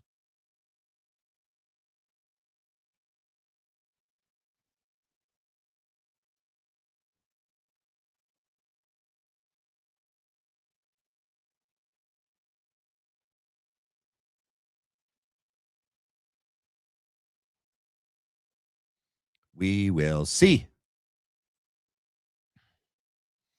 I threw it in. There we go. All right. Yes. Dallas County medical examiner, Dr. Earl Rose, actively refused to release President John F. Kennedy's body because Texas state law legally mandated that an autopsy be performed in the county where the homicide took place. Yeah, that's right. And then they had their doctors at Bethesda do the autopsy, right?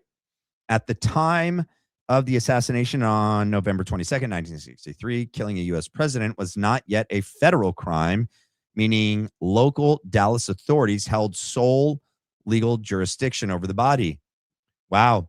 I knew that, but I think in that wording, that means now they've made it a federal crime, and therefore anytime a president gets assassinated or is attempted to, the federal government has jurisdiction to investigate and to take control of the investigation. Dr. Rose physically stood in the doorway, backed by the Dallas policeman to block the casket from being removed. What a good doctor. The opposition, the Secret Service agents led by Roy Kellerman and presidential aides, insisted on moving the body immediately so First Lady Jacqueline Kennedy could return to Washington. What a guilt trip. What a disgusting guilt trip. She wouldn't have wanted that done so that she could get home. She would have wanted a good autopsy to determine how he was killed, by whom, with what bullet.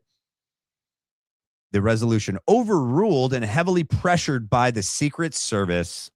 What do you know? With reports indicating that agents used intimidation and even drew weapons at Dr. Rose, and the policemen were ultimately shoved aside. Rose chose not to fight back further to avoid escalating the tension.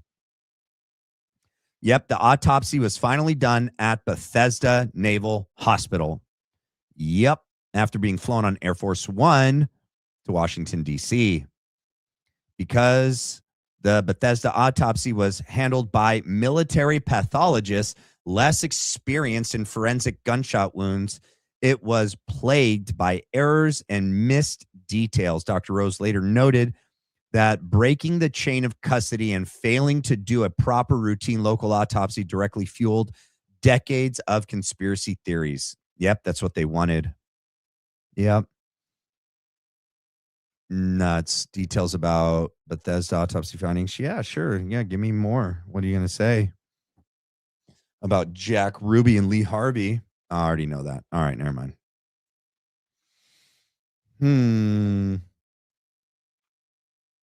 Let's see.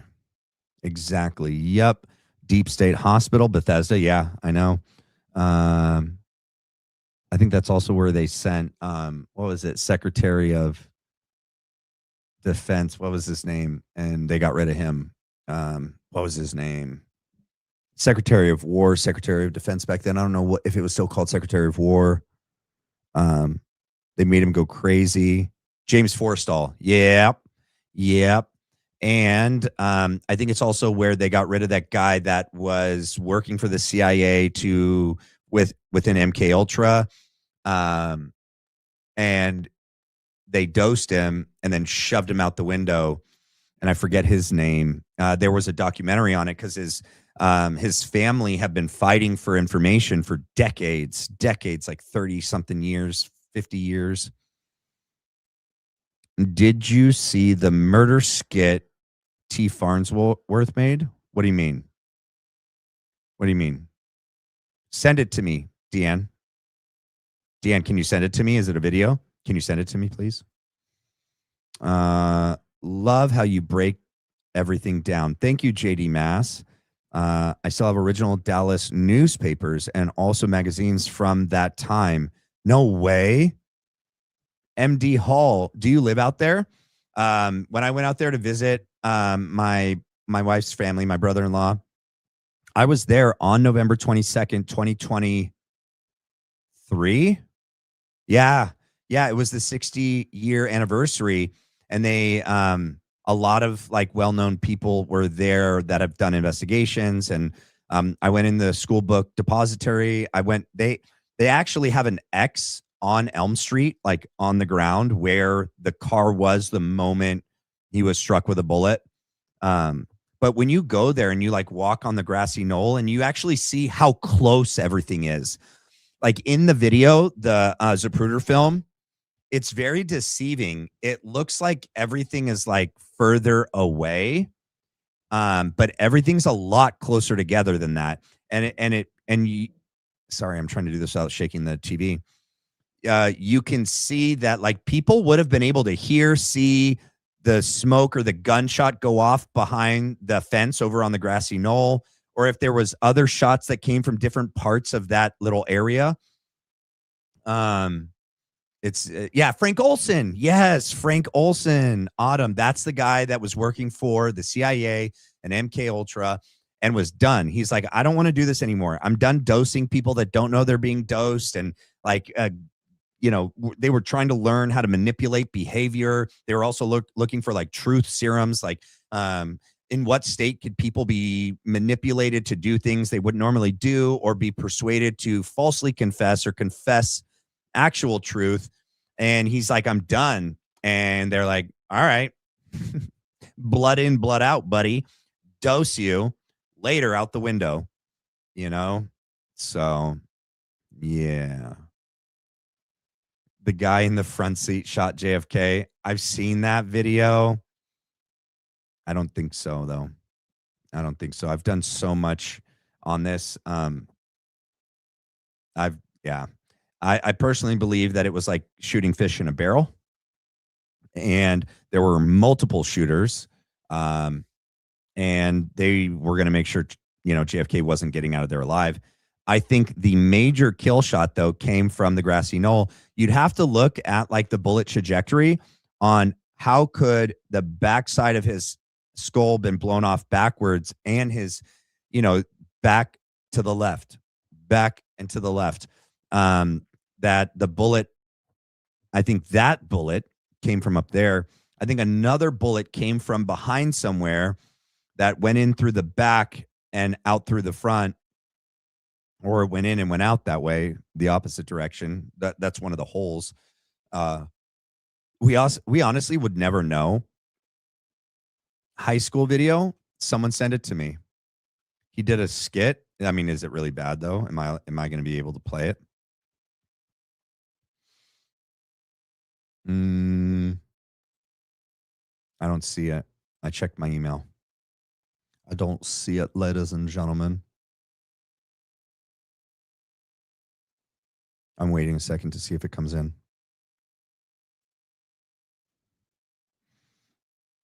Let's see. It'll be interesting to reread all the papers.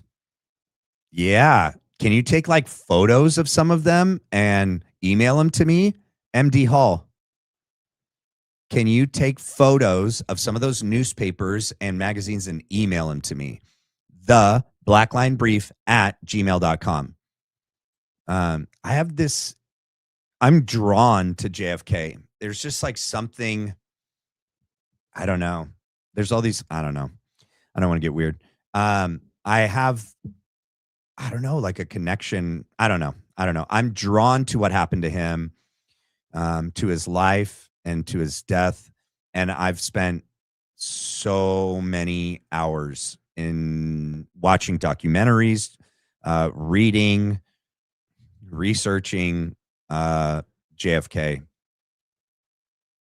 That similarly with like World War II, there's just, I don't know, maybe other people are like this. You're drawn to certain parts of history. At least for me, I am. I'm like drawn to certain aspects of history that just like really fascinate me and have this like ability to just draw me. And I could spend hours and hours, and I have, like watching things on, on World War II, on JFK, on the CIA, on MK Ultra. Yeah. I don't know if anyone else is like that. MD Hall. Oh my. Okay. I will do that for you, Matt. Give me until Tuesday or Wednesday. You don't even have to do it that early. I'm going to be on vacation next week. but you just, if you do it, that would be the coolest thing ever. That'd be the best birthday gift you could give me, MD Hall. My birthday is on Wednesday. I'll be 41. If you could take pictures of those magazines and newspapers, whichever parts of it that you think are important, and email them to me, and I could have those for my own records, that's like the coolest gift anyone could give me, actually. That'd be so cool. So, but you don't have to feel the pressure to do it by Tuesday or Wednesday, okay? You're drawn to World War II and Iraq and Afghanistan. Yeah, I have a personal draw to Iraq and Afghanistan, but just I don't know, like a deeper pull to World War II, Nazi Germany, what was going on there, what we've been told, what we haven't been told. It's almost like history is repeating itself as well. Like some of those things are happening right now. What led up to World War II, what was going on in Germany, is seemingly happening right now here, which is insane. Yeah, I love history too. Like, I love history. It's my favorite subject. My wife would tell you, if I could do anything, like being a history teacher and like a football coach would have been a cool thing to do. But they don't really get taken care of anymore. It's not a good time to be a teacher or a high school coach. A college coach and, professional coach, you get paid the big bucks. But, let's see. Did I get to everything, you guys? Oh, no, we got another one. Here we go. Zamit. Charlie Kirk is JFK 2.0. This time, the lies will not stand. Yeah. Like here, let me pull something up. Did you guys see? Let's see. YouTube. I don't know if everybody knows. Let's go to my channel. All right, let me share this to the screen. Because I don't know how long a lot of us have been here. I mean, I know how some of us I know have been here for a while. But let me go on here. So if we were to go to my videos, right? Do you guys like my new theme that I finally got nailed down? The red, white, and black. Like, I finally figured out what my thumbnails should look like. You could see where it started. But it was already on that path before. But I really got it honed in like 3-4 weeks ago. But before that, it was already red, black, and white. I just hadn't done the black and white people images. I'm trying to find something very specific here. And when I find it, I will know. And I will point it out. Hold up. That doesn't look like me. This one doesn't look like me at all. That's funny. That's me, though. That's me. That looks like me. Let's see. That one looks like me. This one, the hidden plan. All right. This one, I go over like everything. Oh, I forgot to tell you guys. Okay. I go everything in the history of like Israel, JFK. I think it's all tied together. I think there's another one I do on JFK right here. JFK and the Charlie Kirk assassination. I cover it there. But let's see. So guess what? Let's see if I go. Hold on. I'm not going to like play it. Don't worry. Hold on. Wait. Is he not in this one? Is he not in this one? Maybe he's not in this one. All right. I'll pull it up a different way. It is on the screen though, right? Oh my gosh. I was like, oh my gosh, you guys have been looking at my face this whole time. Hold on. Do you guys know who this is?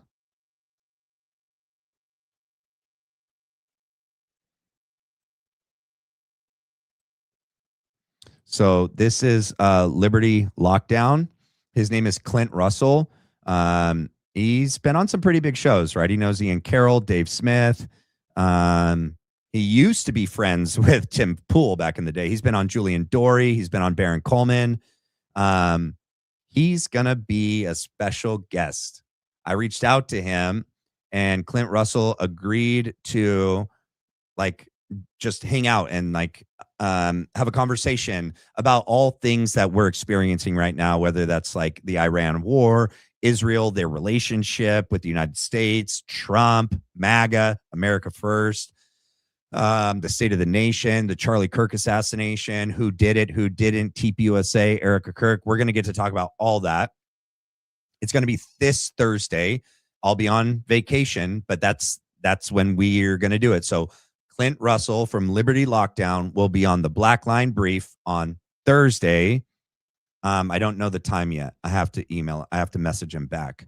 But I'm really excited about that because I like Clint a lot.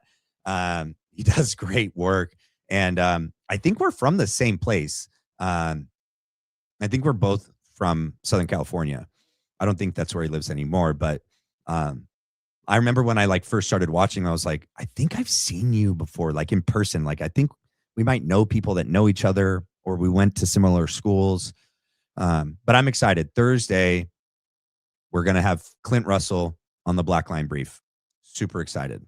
So hopefully that's cool for you guys. Let's see. Yay, that will be fun. Let's see.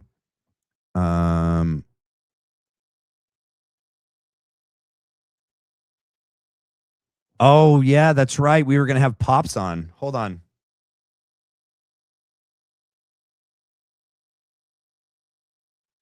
Hold up. Crystal just sent me something. Let me copy and email it to myself.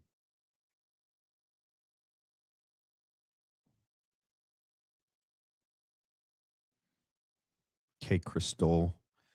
Pulling it up. Fill it up.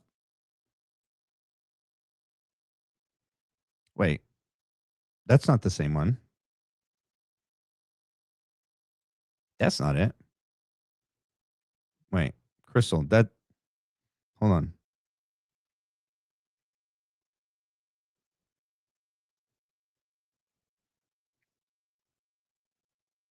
That's the one about Butler. Hold up. I don't think that's the one I asked for. About Butler? Do not. Oh, okay. I won't. Okay. All right, you guys. Let's see.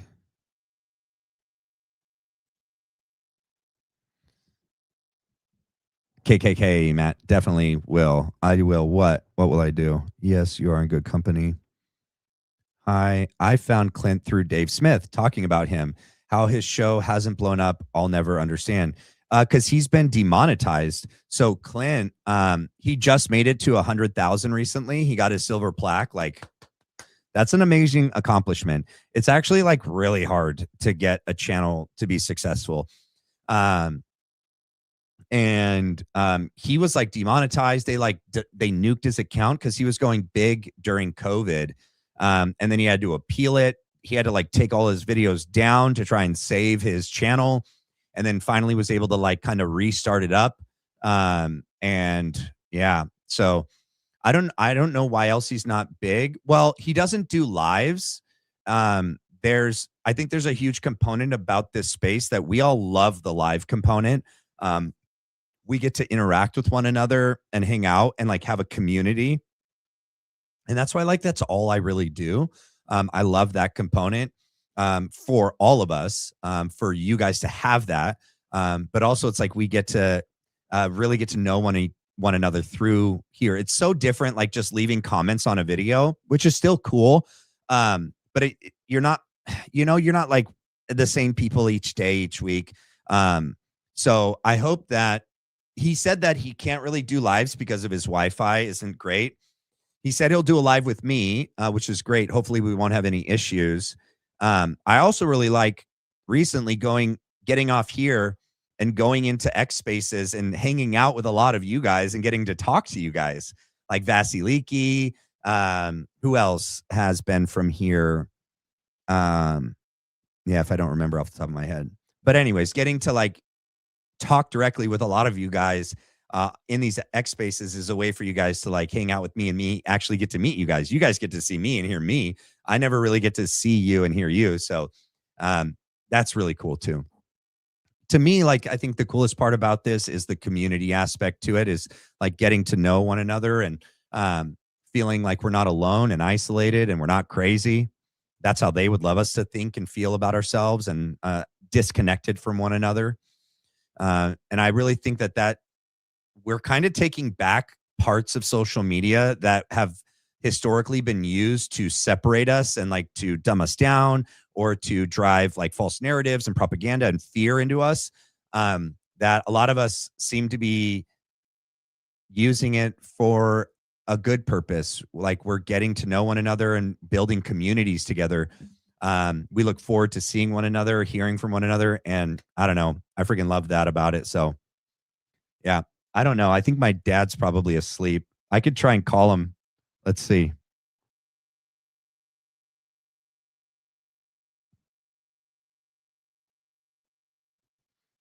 Let's see.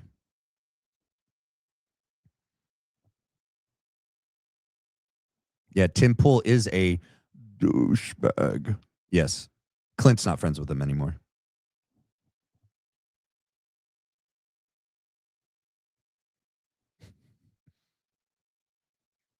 Pops is asleep. We'll leave him a message live. See. Hey, Pops, it's me, Matt. Was calling you live. It's at the 3 hour, 21 minute, 22 second mark. Forgot that you were supposed to come on last night, and then we didn't have you on. And the community was like, where's Pops? Where's Pops? So I was going to call you because it was going to take too long to do like a link and have you like link in. But I was going to put you on speaker and put you up to the mic. But anyway, you're sleeping. All right. I love you, Dad. Call me back when you get this. Bye. Now, there's that. All right. Love you guys. All right, you guys. Did I get to everything? Did anything else come in while I was gone? No. All right. Well, tomorrow.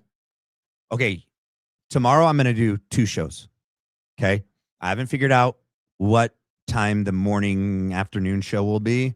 Tomorrow night will be the same time as normal, 7 p.m. Pacific Standard Time here at the Black Line Brief. I'll keep you posted for the thumbnail and the link. Not everyone's going to get to make it. I know that. There's so many people in this community that are in other countries and other states and will be able to make it to that live. And I'll be playing with the time to see what works best with the other members of this community that don't normally get to show up to this time for this live. But there's that. And then I am going to be taking a good majority of the equipment with me on the trip, and we'll be doing lives. They won't be 3 hours. My interview conversation with Clint probably will be 3 hours. He's so well-versed and knowledgeable in this. And I think so am I. I think it's going to be a very, very good conversation with everything. So that will happen. I'll keep you guys posted on that time. All right. All right, you guys. I love you guys so much. Thank you guys for everything. God bless you guys. Have a great night. Get some rest. I'll see you guys here tomorrow. God bless. Love you.